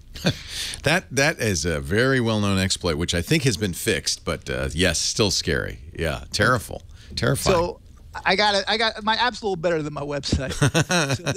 So last week I came to you from LAX where I was doing some filming. Well, that was so cool. Yeah, it was great. It was awesome. But while I was walking through the airport, I saw some guy with a purple T-shirt on that said "Skirt Rental Cars," and I was like, I'd never heard of them. So obviously SKURT. Their website's skirtapp.com. SKURTAPP.com. Skirt app. So they're only available at LAX right now and only on iPhone. But you're going to love it whenever you visit LAX, because it's wait a minute now. You got me using Silvercar at LAX. Is this better? It's a lot like Silvercar, except you're just not getting an Audi Nowadays you may not want an Audi A4. That's true. After this past week. So with these guys, they will rent you, a convertible. They'll rent you, a Mercedes. They'll rent you, I love their lingo, like a solid car, which is a Toyota Corolla, or an SUV, and it gives you the prices. You can do mid-size or full-size. But what's great about these guys is that, you make your appointment, and they will meet you at the curbside or baggage claim and walk you to the car. And the same kind of setup as Silvercar. One thing that Silvercar did in LAX, I don't know if they do this in every airport, but they do meet you at the curb. But then they drive you. It's not so much different from a rental car because they drive you then to their facility, and also you use the app, which does simplify things considerably. Do these guys, you actually get in the car this guy brings you? Well, I haven't used it, but it appears to me that they bring the car to the terminal, so you don't need to get on. They're not driving you, and you don't need to get on a bus. They say no more sweaty buses, but they might drive you. I have to try it out. I tell you, even getting driven is better than a sweaty bus. You're absolutely right. Yeah, without doubt. But I know for sure that when you go to drop the car off, you pick them up right before the airport, drive them to the airport, and then they take the car when you get out. Nice. So you leave the that's a huge time savings. You leave the rental at the airport. Exactly. You don't have to go to because that's the sweaty bus that you really don't want, is the one where you're late for your flight and you're sitting in a bus going nice. And there's actually I'm not sure if they're still around, but there's actually a valet parking. It's called LAX valet parking, I think, or I used to use it a year or two ago. And same thing, I would pick them up right before the airport. I would drive their valet in my car. I would drive right to the terminal. My credit card would be on file. I just sign a piece of paper. And then he would take my car. Wow. And then when I landed, I would call him up, and my car would be waiting there, right there where I wanted. And I usually had them pick me up at departures. You don't have to hug him goodbye, though, do you? No, but I always give him a good tip. Yeah, I do too. Because I feel like they might have to run back to the office since you took the car. Right. Ladies and gentlemen, that is Skirt with a U, SKURT app.com. I made my Silvercar. I'm going to LA next week. I made my Silvercar because I didn't know about this yet. Reservation already. Right. Maybe I should change it and do Skirt. I love Silvercar. We talked about it many times, and but I'd be interesting to see what you think about these guys. And we should mention I live in LA, so I have no reason to rent a car in LA. Yeah, those are not diesel A4s at Silvercar. They're gasoline powered A4s. So they're not the engines that were causing all the kerfuffle last week. Right. Johnny Jet travels. He's been everywhere, man. Are you going to be home next week? I'm not. I'm gone for the next few weeks. You're taking your wife around the world again. Yeah. Well, she could be taking me. Okay, this time it's her turn. She can drag you around the world. That sounds like fun. Have a great trip, and we'll talk to you wherever you are next week. Right Thanks. Here. JohnnyJet.com. Follow him on Instagram at JohnnyJet, on Twitter too. He's got great pictures and great information. And don't forget to subscribe to the newsletter. Leo Laporte, the tech guy. I've been everywhere, man. I've been everywhere. So, Johnny. So, I didn't mention, by the way, is that there was a really good deal. I'm just looking. I was going to send a deals newsletter. $397 round trip from Portland to China. What? Where in China? Taxes and fees, Guangzhou. Ah, that's why. You figure out how to get anywhere after that.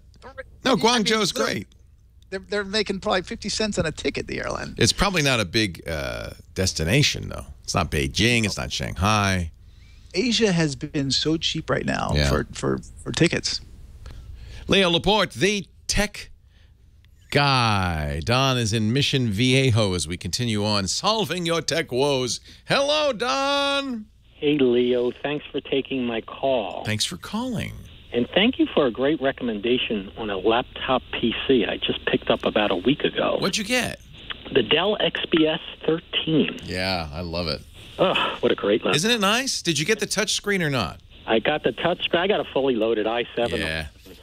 If you're going to buy a computer these days, it makes sense to load it up. That way you'll get more years out of it, right? And if I'm going to use it every day. Yes, that's I kind of came around to that. I've been trying to be economical, and of course I understand why you need to be economical sometimes, but if this is something you use day in, day out, it's a work tool, it's a workhorse, it feels like you should spend a little on yourself and get some as good as you can anyway. Agreed. Yep. Okay, Liz. So here's my problem. I purchased my house about 13 years ago, and this is one of these houses, and it was new at the time, where it came with the network box with a bunch of Ethernet jacks, all over the house that you could plug in. Oh. And nice. It had a box. The box is in my daughter's room with, where the modem and the router are located, and they're squeezed in this little box. Where if you wanted to wire a certain section of the house, you would put that Ethernet jack into the router. Nice. Well, here's the problem, and I've changed the router once. So I'd like to get a new router, but the new routers, you see them, they all have these antennae. Yeah, they're Wi-Fi. For the most part, people are buying Wi-Fi. You don't need it. You're one of the few, the proud, the hardwired. Yes, but I do want to have the Wi-Fi. But I can't fit one of those in this box, and it's in my small closet, and it's in a closet. Oh man, why'd they do that? Why did they do that? Exactly. Is there a way to get around that? Sure. You could easily put. In fact, this is what I would recommend. You put your cable modem in there, or whatever obviously, that's what the data reception unit is, right? Right. So the cable modem's in there, and perhaps a switch. Okay, a wired switch that would allow you to plug in those Ethernet cables. Then at any point that you want to put a wireless access point anywhere in the house, that's where you put it. Oh, okay. Because it's getting its data directly from the cable modem and then the switch. Generally speaking, I prefer to use my own router. In fact, if it is a cable modem and the cable company lets you buy your own cable modem, there's a lot to be said for that too. You'll get something more modern. You won't have to pay a monthly fee in the long run, usually a year or two. That'll save you money. And by buying your own router, you're almost always going to get a better router. Right. So you've got, is it cable? It is cable. All right. So the cable company is going to give you something.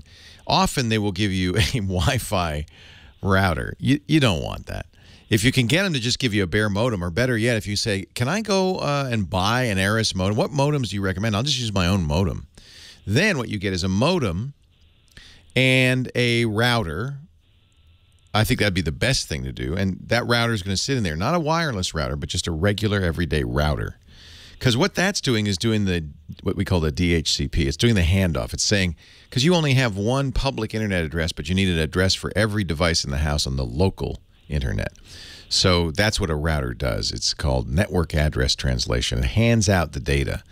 So put that there, and you can still have Wi-Fi on one of those ports in the living room if you want, wherever it's convenient for you. In fact, you can have multiple Wi-Fis everywhere if you want. That's perfect. That's the exact answer I was looking for. Yeah.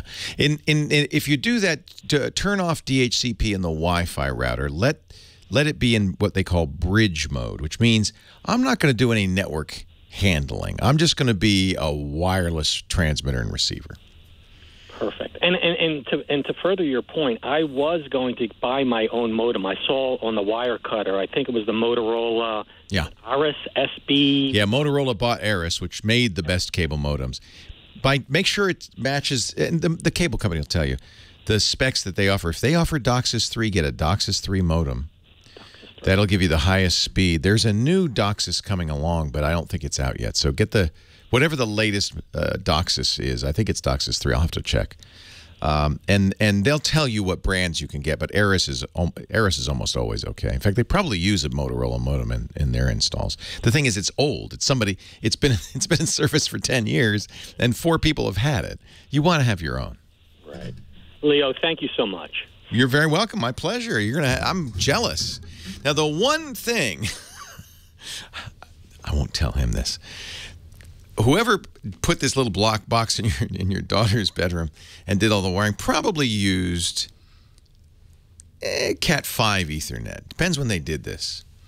And of course, as time goes by, you want to put more data, more bits down that Ethernet pipe, those network cables. You want to use better cables. There's Cat 6, Cat 6E, there's Cat 5E, there's even, I think, Cat 7. And the higher quality cables are able to transmit more data. Cat 5e can go to 100 megabits. Cat 6 can go to a gigabit. 6e can, maybe 6e goes to a gigabit. So, but unfortunately, you're kind of stuck with whatever they put in there. which probably wasn't the more expensive Cat 5e or 6. It was probably Cat 5. So you'll be limited perhaps to 10 megabits on that. It just depends. Rerunning the cable's a pain unless they, and this is what we tell people now, thanks to the chat room which advised me of this, put conduit in. Don't just put a cable there. Put a tube, because then it's easy to pull more and better cable as time goes by. Eventually you might even want to put fiber optics in there. Because we're sending more richer data than ever before. Big fat movies. But hey, hardware is always better than Wi-Fi, I think. Cat 5 is 1 gigabit. Cat 5e is 10 gigabits. You say that, Jerry. I'm looking at the chat room. But that's pushing it. That's pushing it. I think you'd want a higher quality cable for a gigabit. 8888 Ask Leo. You can disagree and call me, or you can go to the website techguylabs.com. Put your thoughts there too. That's what we put the website there for. So it'll be a great resource. No sign up, no fee. Just visit techguylabs.com. No salesman will call. Our show today, and we're going to get back to the phones in just a second. I know Todd has been hanging on for a while in Sherman Oaks. He has a new iMac, and it's taken forever to start up. What? Todd, Sherman Oaks. What kind of iMac did you get? I got the 21.5 inch, the one in the middle. I think it's So it doesn't have an SSD. It has a spinning drive. Yeah, I think it has a spinning drive. I was replacing my first generation Intel, so it's like 10, 12 years old. Oh, it should be a lot faster. How long does it take to boot? Well, from the time I hit the button in the back until the time I can type in my password is 1 minute. Oh, come on. Now, really? That's too slow? Come on. I'll tell you one of the things that takes longer than your old computer. How much RAM do you have in there? 8 gigs. It's testing that RAM, you know. That's when you first see that gray screen, and like at the very beginning, it sits there for a while. That's the power on self-test. Even Macs do those. PCs did them for years. And that takes longer because we have more RAM. 8 gigs of RAM takes a long time to test. I bet you that's more than 4 times what you had in the old computer. So you got to add a few seconds there. 1 minute is not awful. If you want to get faster than that, you're going to have to go to solid-state disks. Those boot really fast. You'd probably cut the speed in half. But Macs are not the fastest booting, just because they go through some tests and some stuff right at the beginning there. And I think a minute's about normal. Leo Laporte, the tech guy.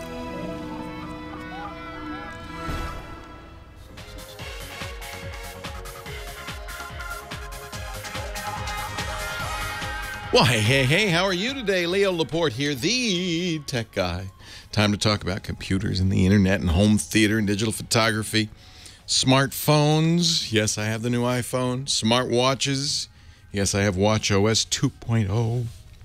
8888 Ask Leo is the number. 888-827-5536. You know, we were talking about the iPhone 6S, and I have the Plus in pink. Although it's not completely pink. It's, I sound like I'm justifying. No, that's rose gold there. That's shine it in the light. See, it's shimmery. It's pinkish. It's actually less pink than it looked like in the pictures. It's kind of a coppery.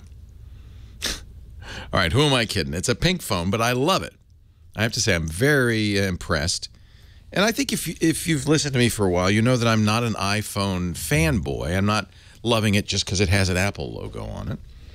I try to be that way with technology in general. The brand and the logo are not they're not a feature. In fact, sometimes they're a disadvantage. The features are the camera, the screen, the processor, the memory. Those are features, not the Apple or the Samsung logo on the back. I have no allegiance to the logo. But I have to say, you know, I've been using Android for some time. I prefer the openness of the Android platform, but that carries its own issues, doesn't it? I think one of the issues that, and you see this a lot lately, that Android and the openness and the kind of the loosey-goosey environment of the Android platform, as done on most Android phones, Samsung and LG and HTC and even the Nexus phones, is battery life suffers. Why? Well, you would say, but why would battery life suffer? You know, the thing about the hardware on the iPhone and the hardware on the Android phone, there's not a huge amount of difference. There's some, because Apple makes its own chips. They're able to cut chunks out that aren't needed. Things like the ability to play back Flash is not supported in hardware. It doesn't have to be. But really, the biggest benefit, I think, in terms of battery life is the operating system. And by highly controlling the operating system and strictly limiting what applications can do, Apple's able to eke more battery life out of the same exact size battery and really roughly the same circuitry than any Android device maker has been able to this year. Last year, there was one Android phone that got good battery life. Maybe two. There were the Sony Xperias and the OnePlus One. Were able to get through the whole day. The rest of them, not so much. In fact, Android manufacturers, knowing this, have kind of started to tout the fast charging. Well, yeah, but you could plug the Moto X in, and within an hour, it's back to 100%. It only takes 30 minutes to get 10 hours. So does it matter that it doesn't go through the whole day? Yeah, because I can't always plug it in. Yes, it does matter. And Apple, especially with the big one, the iPhone 6s Plus, really seems to be able to do that. And I think a lot of that is because their operating system just shuts down applications. They aren't allowed to run in the background. Apple's strict. They're tough. And apps don't get to do whatever they want. On the other hand, Android allows apps to do a lot more. And so sometimes Android apps are much more capable. For instance, you cannot use a Wi-Fi detection program on iPhone. Apple doesn't let you get access to the low-level Wi-Fi information. So if you want to do a Wi-Fi sniffer, you know, something that tests and sees what bands are the best and what kind of congestion you have, and it's very helpful to, one of those is very helpful in diagnosing Wi-Fi issues. You're going to have to do it on an Android device or a computer. You can't do it on an iPhone. Then there are more things like that. Open is good in many ways. But there's a price, and another price is, of course, security, and updates are lag behind a little bit on the Android side because there's nobody to control it. Again, Apple with its tight fist, at least the trains run on time, right? Anyway, I'm pretty impressed with this new iPhone 6s. I have the 6s Plus. I'll give you a more detailed review probably next week. I only got it yesterday, but. So far, I think a significant, not a surprisingly significant upgrade from last year's model. I have to say, in pink, it's not so bad. It's the new black. 8888 ask Leo. That's the phone number. Mark is next in Los Angeles. Hi, Mark. Leo Laporte, the tech guy. Hey, Leo. I'm calling about my Nexus 5, which gets terrible battery life, but that's not what I'm calling about. As does every other one. I mean, it's just, you know. So what happened to my phone was all of a sudden, a couple of days ago, the phone wouldn't play any sounds, any sound from a video, any MP3s, the alarm, voice recognition wouldn't work. Actually, while I was on hold with you, I figured out I just needed to restart the phone. And then that has fixed everything. It's fixed everything. Oh, nice. Yeah. So I thought it was maybe some kind of a conspiracy because we're coming out with the next one on Tuesday. The next one comes out a couple of days from now, yeah. A good reason to buy a new phone, but no, that wasn't it. The 5X, all rumor, but we think the 5X will be like the Nexus 5, a little bigger, and by the same company, LG, and then there'll be a 6P, which will be from the Chinese company called Huawei, its first entree into the American market. But we don't know much more about these phones. Well, we know quite a bit, as usual, with a rumor mill, but until Google tells us on Tuesday, it's all rumor. It is a somewhat older phone, right? It's a couple of years old now. Right, it's probably 2 years old, or almost 2 years old. I hate to say that. I mean, you wouldn't throw out a computer after 2 years. Right. But, you know, phones, 2 years is about right. Right. It's got another problem. I dropped it a couple of months ago, and I cracked the screen. Oh, yeah, it's time. Well, I took it to a repair shop. Oh, okay. They replaced the screen, and everything was fine until I went to use Google Maps and found out that the phone no longer receives a GPS signal. Oh. So I took it back to the repair shop, and they took it apart, looked at it. They said that they would have to order some part for it, and that was a couple months ago. I haven't heard back from him, so I don't think the guy's real interested in helping me anymore. So do you have any idea what that could be? Yeah, well, I mean, the first thing I'd think is maybe the jar dislocated the antenna. Right. If it broke the antenna or it broke the connection to the antenna, then he'd have to get a part. Does sound like he may not be able to get the parts. That may be a new antenna part. Yeah. Go to ifixit.com. This is a site where they publish do-it-yourself fix-it manuals. A lot of these iPhone and Android phone repair companies actually use the manuals from iFixit, and the parts too. They sell the parts to do the repairs. You might check there and see. Generally, these are not something you want to do yourself. The screws are proprietary. They're unusual. It's like being a watchmaker. Some of this work is very fine.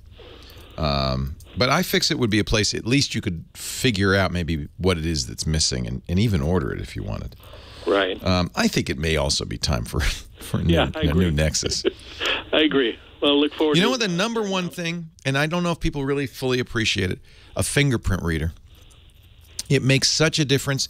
Logging, you just feel like, first of all, this device, which is so easy to lose, is now much more secure because the fingerprint readers really do work.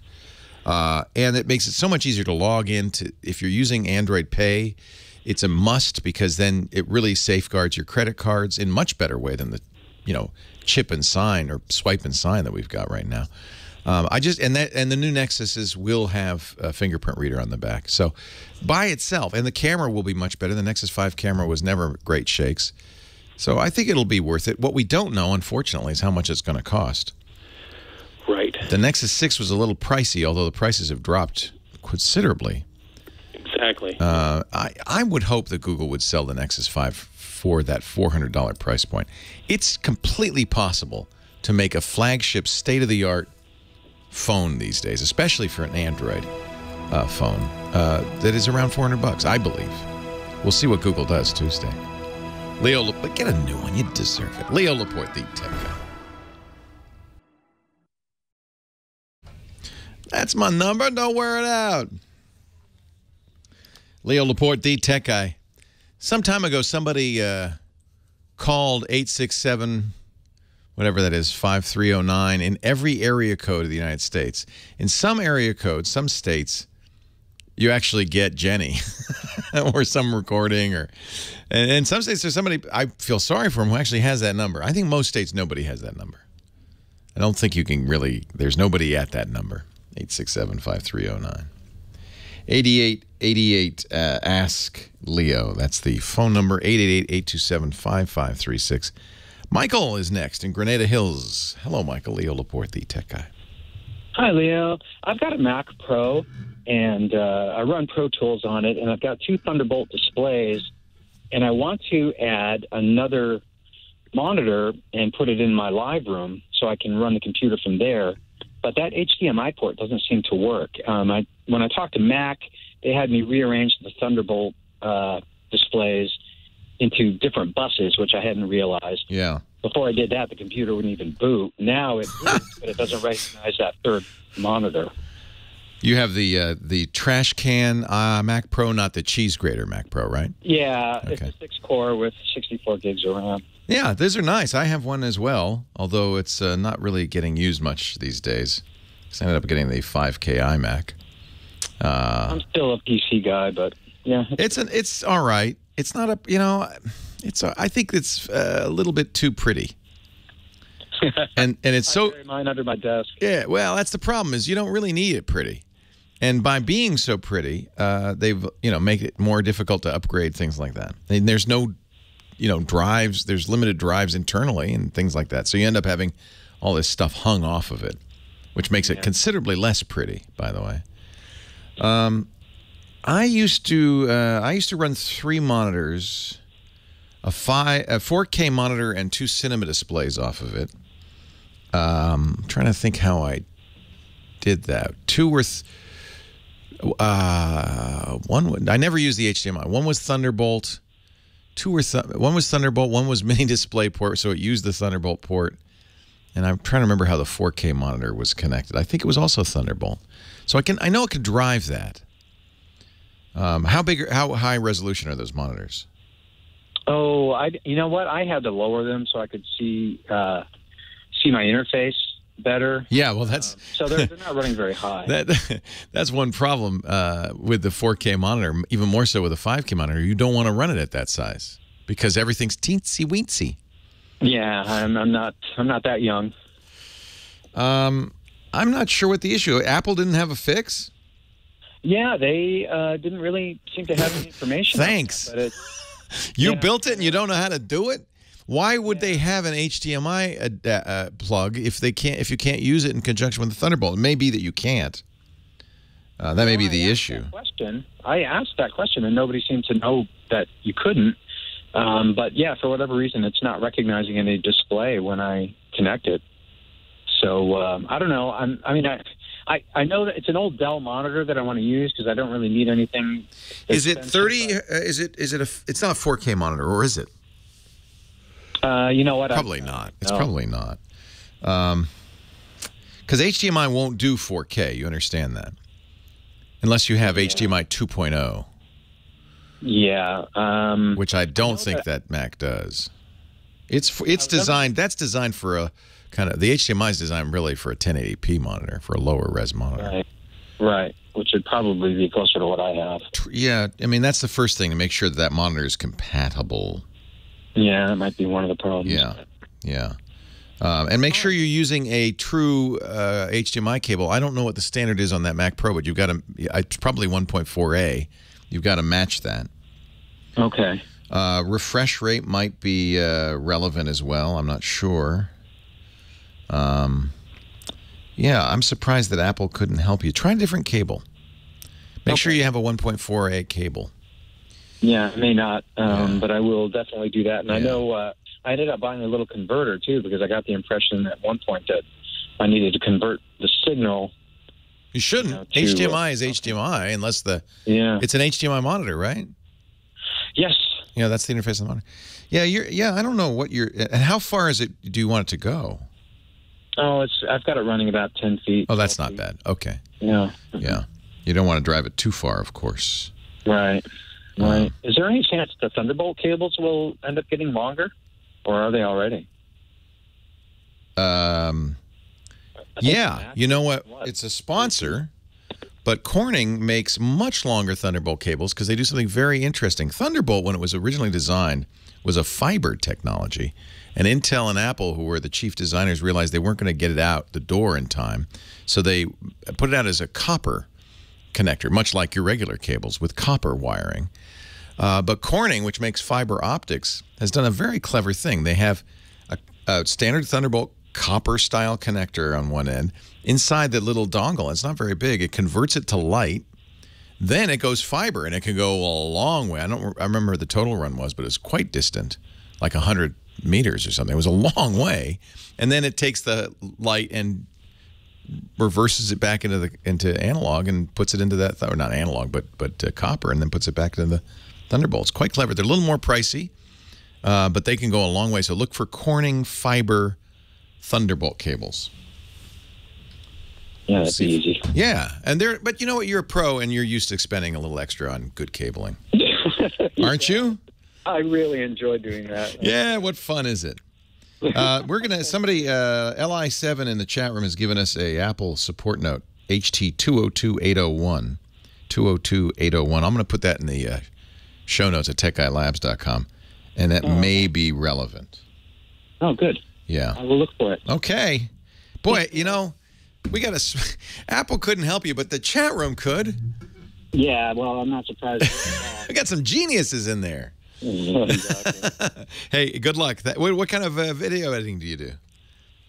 It's ProTools. You know, I'm just doing all audio. Oh, audio. Okay, cool. Yeah. Are you a recording engineer or?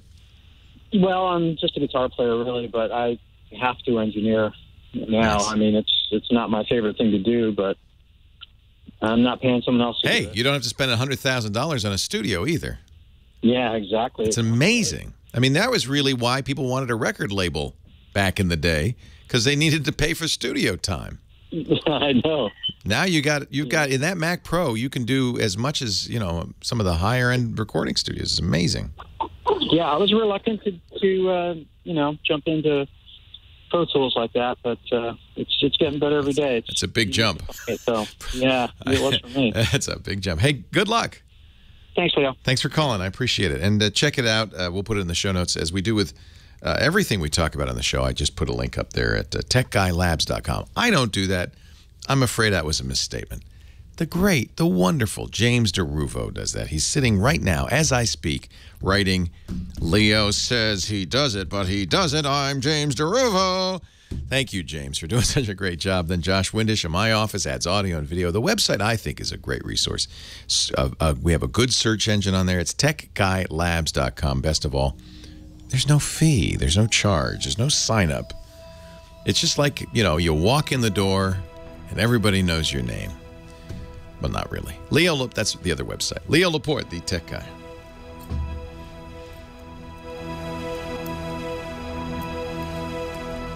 We're the real geniuses, not those guys in the blue shirts. I have the best job in the world. I have such a good job because I can actually have sponsors that feed me. It was always my dream. Blue Apron's actually kind of special because Blue Apron comes to you fresh and delicious, but not cooked. Why would you want that? Because there's not. I don't know if you've ever tried the prepared frozen foods. I've been on diets like that. Yeah, they're not so good. This is not what Blue Apron is. I want you to get it. Blue Apron is a magical thing. Gourmet recipes and all the ingredients you need precisely portioned, so there's never any waste. They're always fresh, nothing frozen. Now, you cook it, but by cooking it, you get two things. First of all, the meal is so much better, and you can modify it to suit taste. But you also learn how to cook it. And even though you're never going to get that meal again because they vary it all the time, you've now got a really great meal to add to your repertoire. I love Blue Apron. We look forward to that Blue Apron box for less than $10 a meal, fresh ingredients, just the right amount. There's never any wastage. Step-by-step instructions. They've even got videos on the site. So it's really a cooking. They don't want to say this, but it kind of is like cooking school. And you'll get such pleasure doing it because you really feel like a master chef, and it's easy. Let's see what's on the menu for the week of September 28th. Pan-seared steaks with creamed spinach and lemon butter, purple potatoes. That looks good. Spiced turkey and chickpea chili with something I never heard of. And that's the other thing I love about Blue Apron. You really learn new ingredients. What is it? Chermoula, labneh, and pita croutons. I don't know. Crispy Cajun catfish. Ooh, with dirty rice and spicy remoulade. Very Cajun. Very New Orleans. Fingerling potatoes and kale hash. Let me tell you something. You may think I'm not going to eat kale. And, of course, if you didn't want that recipe, you don't have to get it. But this is going to teach you how to make it so good. With baked eggs and aged cheddar cheese, you're going to go, wow. Wow. Plus, they're not just sending you any kale. It's kale fresh from a local producer, so it's always really good. Spiced eggplant tomato bake. I love it, too. They take care of the stuff. It always, like the tomatoes come in these little boxes, so they're perfect. I love Blue Apron. I know you will, too. That's why we've arranged 2 free meals for you at blueapron.com/twit. They have a family plan, too, by the way, which with kid-friendly ingredients is a great way to get the kids involved in cooking. It's just a better way to cook. You know what? There's nothing more healthy. There's nothing better for you than eating a home-cooked meal. And I don't just mean nutritionally. I mean spiritually. It's just a great feeling. Then you sit down to that meal and you made it. I always feel like it's kind of a way of showing your love for your family. It makes me really happy. You're going to love this. blueapron.com/twit for your first 2 meals free. We thank them for their support of the Tech Guy podcast. Leo Laporte, the tech guy, performing tech surgery. And it's okay. I washed my hands beforehand. John's in McAllen, Texas, our next caller. Hi, John. Hey, Leo. Good to talk to you. Good to talk to you. What's up? Well, first I got to say I'm a big fan of the Twit Network. Thank you, sir. ZDTV, Tech TV, all the way back. Well, we've just, we've got one kind of goal, which is to kind of give you as much as possible information so you can be a better user of technology and then go out and change the world. There you go. That's our goal. So here's my issue today. I use a lot of Google services. Android phone, got the Note 4. I use Hangouts for texting a lot. Yeah. I know you do too. I do too. Yep. So my issue is when I'm right now I'm logged into my Gmail inbox. On the left-hand side, there's a place where I can start a texting conversation with somebody. If I don't have a recent conversation and I try to search for somebody, let's say I search for a buddy of mine, I don't know, maybe Father Robert Balazer, for example. Yes, right. The lovely Father Robert, who's probably busy right now. Something in Philadelphia going on. I don't know. Yeah, right. It shows me Father Robert Balazers for everywhere. You know, I don't get just the guy I know. I get a whole bunch of Robert. So it's more like a Google search of the World Wide Web than it is a search of your contacts. Exactly. Now, I have to say, I do not have that thing in my left-hand Gmail column anymore. Oh, really? Yeah, and I'm wondering if you turned on something in the Google Labs or something that gives you that. Oh. Look in your settings, okay? Remember, because I know what you're talking about. I've seen it. But it may be that you're using an out-of-date Labs. You know, the Labs are, as they say, some crazy experimental stuff, man. And I'm just...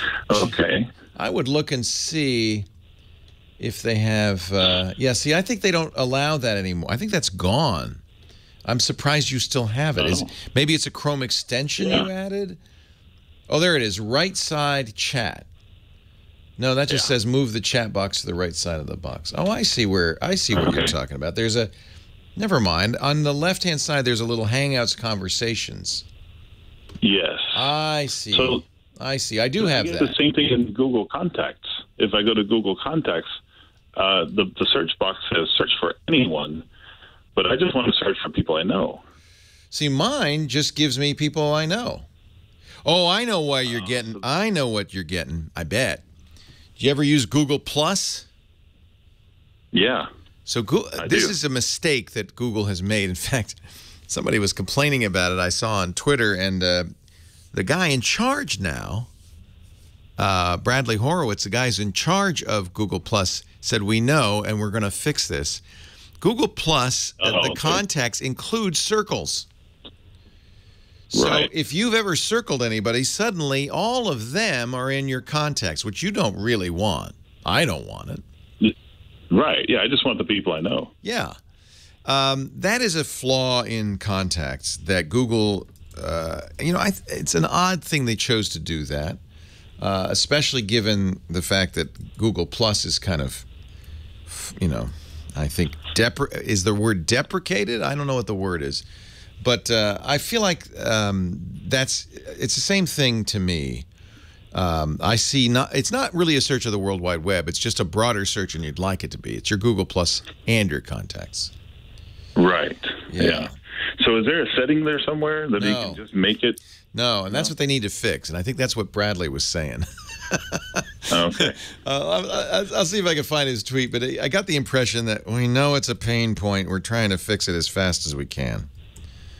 Okay, because if I go to my phone, I can start a new message, and it only searches people I know. Yeah, I think it's something that they remember. They changed. Do you remember that they changed Google Contacts recently? Yes. I think that's when that happened. They inadvertently, or misguidedly, one or the other, decided to include your circle contacts. Let me see what Brad Horowitz says. I'm going to scroll back through his tweets and see if what he says exactly. But my sense was that he knew it was a problem. He wants to fix it. So I don't know of a way to disable that. It bothers me too. I don't want to see my circles because I've circled. In fact, yesterday I considered deleting circles just because I don't want to see all those people. But you also get, don't you get in your Google Now cards, you get everybody's birthday. This is when I do. Yeah, I don't want that either. This is when they really were trying to make Google Plus the next big thing. And they perhaps put a little too much wood in those arrows or something. So. Well, I don't use Google Plus much anymore, so maybe I could just delete the circles. Delete the circles. You won't see that anymore. You'll only see the stuff in your contacts list. The mistake they made is including circles in the contact list. Oh, okay. All righty. Well, I'll do that. I think that's what you're seeing. That would be my guess. Okay. Yeah. Now it says, hey, now, let's see. Well, I'm going to try and find Bradley's post and see. Maybe I'll tweet him and see if he can give us some insight into when they're going to fix that, because I think that's kind of a mistake. You remember, though, that a couple of years ago, Google was all in on this. They were scared of Facebook. And they said, we need a social network. And the insight that Google had, which isn't wrong, is that search alone is not going to do it, that eventually you would like to get better results based on your friends and the people and what they know about you. And they were worried that Facebook was going to start doing search, and a better search using social information. Well, since then, Facebook's demonstrated that this doesn't help at all, and it was kind of a failed experiment. But Google at the time was so scared that Facebook was going to eat their lunch in search that they got everybody. In fact, they even said, this year, your bonus at Google will depend on how well you've implemented social in all of our stuff.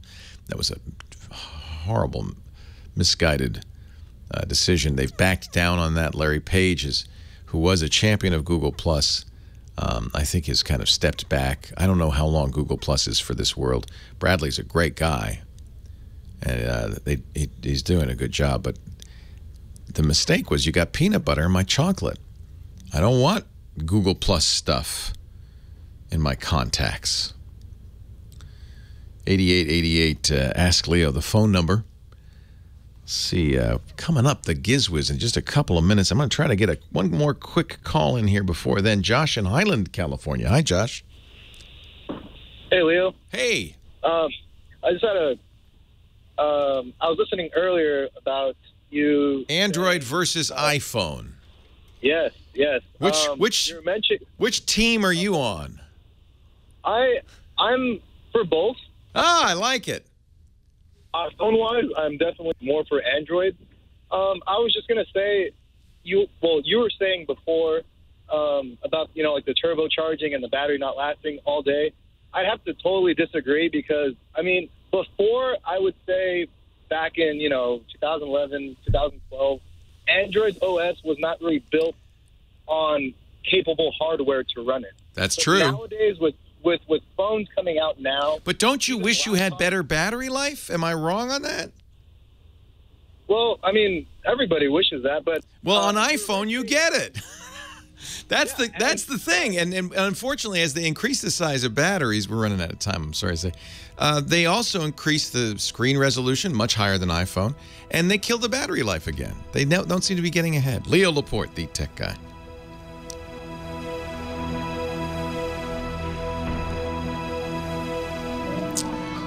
It's a little. Sorry, I didn't mean to cut you off. I just ran out of time there. You still? Oh yeah, no, it's cool. So what are you saying though? I'm saying that nowadays, I mean, you mentioned the Nexus 6. I just picked one up just because of the price and just because for the specs it has and for what it's running and how it runs. That phone is huge. That should be a giant battery in there. That thing should go all day easy. Yeah, right. But even when I had the phone before, I had the HTC M8. That phone would last me all day, and I would at least get about 3.5 hours of screen on time. Ah, now that's nice. And I would have about 25% to 30% at the end of the day. So I mean, just comparing apples to apples, yeah, I mean, I'm pretty sure you could squeeze another 30, 45 minutes, maybe even an hour out of the iPhone. But I mean, it's Android with the way they're making the operating systems now, especially with the hardware that's capable to run them now. I think they're almost pretty much on the same level as Apple comparing to battery life, depending on which phone you pick up, of course. You know? And on top of that, Android OS is running a lot of background processing. That's what kills the battery. No, that's the point I was making. is because Apple doesn't really allow background. They really control that tightly, so they don't have the wake lock issue. And I think that's that's the problem right there in a nutshell. And I prefer to I understand. I want multitasking. Apple doesn't allow it. So, but that's the trade-off, right? You have on the Android side, you have a more free and open environment. You can do a lot more, but they're having a hard time getting good battery life. Whereas on the iPhone, and they've done everything they can in the iPhone to squeak out as much battery life, including no background processes. So that's really the key, I think. On for the 6S, I like definitely how they how they up the RAM up to 2 gigs now, because makes a big difference. When I was doing, it makes a huge difference because when I was running maps, I was doing a summer job and my coworker had an Apple iPhone, and then every time he'd run maps, not the app, just the maps within the website. Yeah. He would load it, and then it would just shut out because I'm pretty sure that's a RAM issue because, I mean, you're capped at 1 gig. Oh, I completely agree. I completely agree. So, but that's another example. An Android phone with 2 gigs of RAM would be constrained. That would be tight. I think the Android phones now pretty typically have 3, and the Note 5 has 4. But Apple, again, because they really restrict what people can do on the phone, 2 gigs is a lot. Same with Windows Phone, by the way. Much lighter on RAM, but they seem to do just fine because they just don't allow applications to eat RAM. They close them out. They don't. Multitasking and background is really challenging on a resource constrained mobile environment, and that's the thing. I mean, if multitasking and background processing are important to you, you want a lot of RAM, then you've got to go Android, because the bad news on the Apple side is no choice. You do it Apple's way, or you don't do it at all. Hey, it's good to talk to you. I got to run, but I appreciate the call, and I agree with you. Okay. Have a good one. The only thing I might disagree is I don't know if I think battery life on the 6S Plus, as big as that is still better than any Android device I've had, except the OnePlus One, which had a 1080p screen. And Leo Laporte, the tech guy. We're going to take the short way home. Going to go straight down the road to Disneyland, where Dick DeBartolo is waiting for us with a LED hat and a big smile. Hello, Dickie D. How are you? I'm great. Mad Magazine's maddest writer. We call him the Gizwiz. He's always got a great gadget in hand. Yeah, well, we're going to talk about a gadget that has lasted many years, but unfortunately, the company has not. You know what I miss? I miss the gadget warehouse. Oh, well, someday I'll talk about an old gadget. Dick, we used to do this all the time on the podcast. He would come up with these gadgets that were really hot in their time. Yes, and have long forgotten since. Years later. Yeah. Well, here's a gadget that lasted 5 years, but I don't know if you know it, but Quirky has gone bankrupt. We talked a lot about Quirky. Quirky was a great idea, kind of a quirky idea. Over the years. Yeah. And I actually today bought 3 more of these things because this is one of my favorite gadgets. And if you don't know about it, I assume some company's going to buy the rights to all this stuff. But my favorite thing was Pivot Power. That might have been their biggest products. The idea of Quirky was an inventor would come to them. They'd have the crowd, the users test it, try it, recommend changes, refine it, and then they'd pick kind of the best products and sell them. And that was, I think, probably the most successful one ever, right? I think so, because early on, they were in New York City, so I went down to see them, and I said, my favorite thing is Pivot Power. And she said, well, the guy, his name is on the box, it's Jake Zen. She said, he's already made over $150,000. Nice. And it had just come out. Nice. So, like I said, I bought 3 of them, and it turns out that over the years, there are now lots of Pivot Powers. There's Pivot Power Junior, 4 outlets. Pivot Power for just about $12 on Amazon. That does not have the surge protector in it or the lighted on-off switch. But I found the original Pivot Power that we talked about years ago on screensavers is now down to about $20. Can you buy it on Amazon? I mean, they're still, so in other words, they're still being made, even though Quirky is out of business, right? Well, you know, Quirky only went out of business. I mean, the notice is up already on their website. I assume that warehouses had bought tons of these things, so I assume they'll still be available for a while. Yeah, I think originally Quirky sold the stuff, but then when the stuff really got popular, you know, you would order 100,000 of them for your warehouse.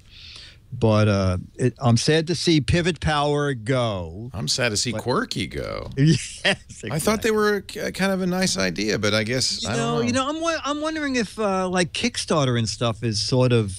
It was like a crowdfunding for inventors. Yeah, sort of. But you're right. People probably just go straight to Kickstarter now. Yeah. Although the great thing about Quirky is, I think you paid $10 to join. And then you could have people comment on your invention. If Quirky liked it, they would do the tooling for it, either manufacture it or get it manufactured. So it's an easy way for a person without any sales experience to get a product into the marketplace and make some money. The Pivot Power. Get it while it's still around, while it's still in the warehouse. Exactly. Yeah. Dick DeBartolo does a great thing. It's called the Gizwiz Podcast. You can find that at gizwiz.tv. Every week he and Chad Johnson have great gadgets, have a lot of fun. It's funny, entertaining, and it's free at gizwiz.tv. Although, if you'd like to cut them a little check just to support him, I'm sure they'd take $1 or $2 thrown their way. Yeah, that'd be good. Yeah. Actually, the guy who founded Patreon is right in the other room right now, Jack Conti of Pomplamoose. Oh, my gosh. Yeah, and I know Patreon is how you crowdfund your Yes, podcast. it is. Jack's done a wonderful thing. You know, he's they were, still are, a very popular YouTube band, and he thought, you know, as a creator, as an artist, as a musician, I wish it were easier for me to have my fans support my music, and so created Patreon. And what a success that's been. That's a great... Yeah. Well, thank you. Thank him. Thank you, Jack. Thank you, Dick. Go to gizwiz.biz for your chance to win an autographed copy of Mad Magazine. All you got to do is say, what the heck is it? And in fact, it doesn't have to be the right answer. In fact, you have a better chance of winning if it's the wrong answer. Gizwiz.biz. I like your Captain America shield behind you. Oh, yeah. Will that stop bullets or brickbats? I don't think so. Neither. Maybe a brickbat. Spitballs. Spitballs. Thank you, Dickie D. I got. What are you doing over there? You're making the hand signals. Should I got time for one more call. I'm going to let you choose, Sandy or Michael. Oh, don't put me on the spot or anything. They're both wonderful, I'm sure. Let's start with Sandy because she's been waiting the longest. Hi, Sandy. Leo Laporte, the tech guy. Hi, Leo. We got a new laptop, but at what point do we ditch our old laptop? I would keep it as long as you have somewhere to keep it, because there's stuff on the hard drive, I bet, right, that you didn't necessarily get transferred over. Well, this one is my daughter's. She's only 12, and so it doesn't have a lot of stuff on it. But I don't even know if it's worth keeping. I don't know enough about. Oh, I see. You're wondering if it's useful. Yes. Yeah. How old is it? I don't even know. It's a Dell Inspiron 1525. Okay. And it feels really slow to me, but if I put some. That's because your 12-year-old daughter's been using it. It's got all gummed up, right? I can imagine that. Yeah. Yeah, it's pretty old. I'm looking at it. It's a Pentium dual core. That means with 2 gigs of RAM. Yeah, it's pretty slow. However, there are charities that would love it. Oh. And the reason is what they do with these old devices is they fix them up and they put Linux on it. They take Windows off and they put something that's a little lighter weight on there. And schools and people who don't have the low-income people who can't afford their own computers often get them. So there are a number of these charities around. There's maybe one local to you. You might call your local church or whatever. But there's also I think it was called the Dick. Do you remember? Was it the Christina Foundation? I think it was called the Christina Foundation. that they would, CRISTINA, that's a national organization that directs donations of used and surplus computers to people in need. They've been around 30 years. So if there's not somebody local that you want to contact, that 8-year-old laptop might be of value at the Christina Foundation. CRISTINA.org. Thank you. You're welcome. Yeah, you don't want to just throw it out. You don't want to put it in the landfill. In fact, it wouldn't be responsible to do that. There's stuff in there that really needs to be recycled properly, like the batteries, the screen. There's all sorts of metals in there you don't want to put in a landfill. But it may have some value. Even as old as it is, it might have some value. So I would at least contact Christina.org, and or if there's a church or an organization in your area, contact them. Hey, thanks so much for being here. I'm glad we could do this together. Well, let's do it again, shall we? Thanks to Nathan Staten, my musical director, who spins the hits and always keeps us smiling. I love it. You do a great job, Nathan. And, of course, Heather Hammond. She's the phone ranger, answers the calls, preens you, prepares you, guides you, makes you ready for your appearance on national radio. Wish somebody would do that for me someday. Thank you for joining me. I'm glad to see you. Have a great Geek Week. Leo Laporte, the Tech Guy. Bye-bye. Well, that's it for the Tech Guy Show for today. I'm Leo Laporte. Thank you so much for joining us. Don't forget, the Tech Guy is just the tip of the iceberg. We do nearly 30 shows now on the Twit Netcast Network, and you'll find them all at twit.tv. We talk about Windows on Windows Weekly, Macintosh on MacBreak Weekly, iPad on iPad Today. You get your daily dose of tech news from Tech News Today, and our weekly roundtable show, This Week in Tech. It's all at twit.tv. And I'll be back next time with another great Tech Guy podcast. Thanks for joining me. See you next time.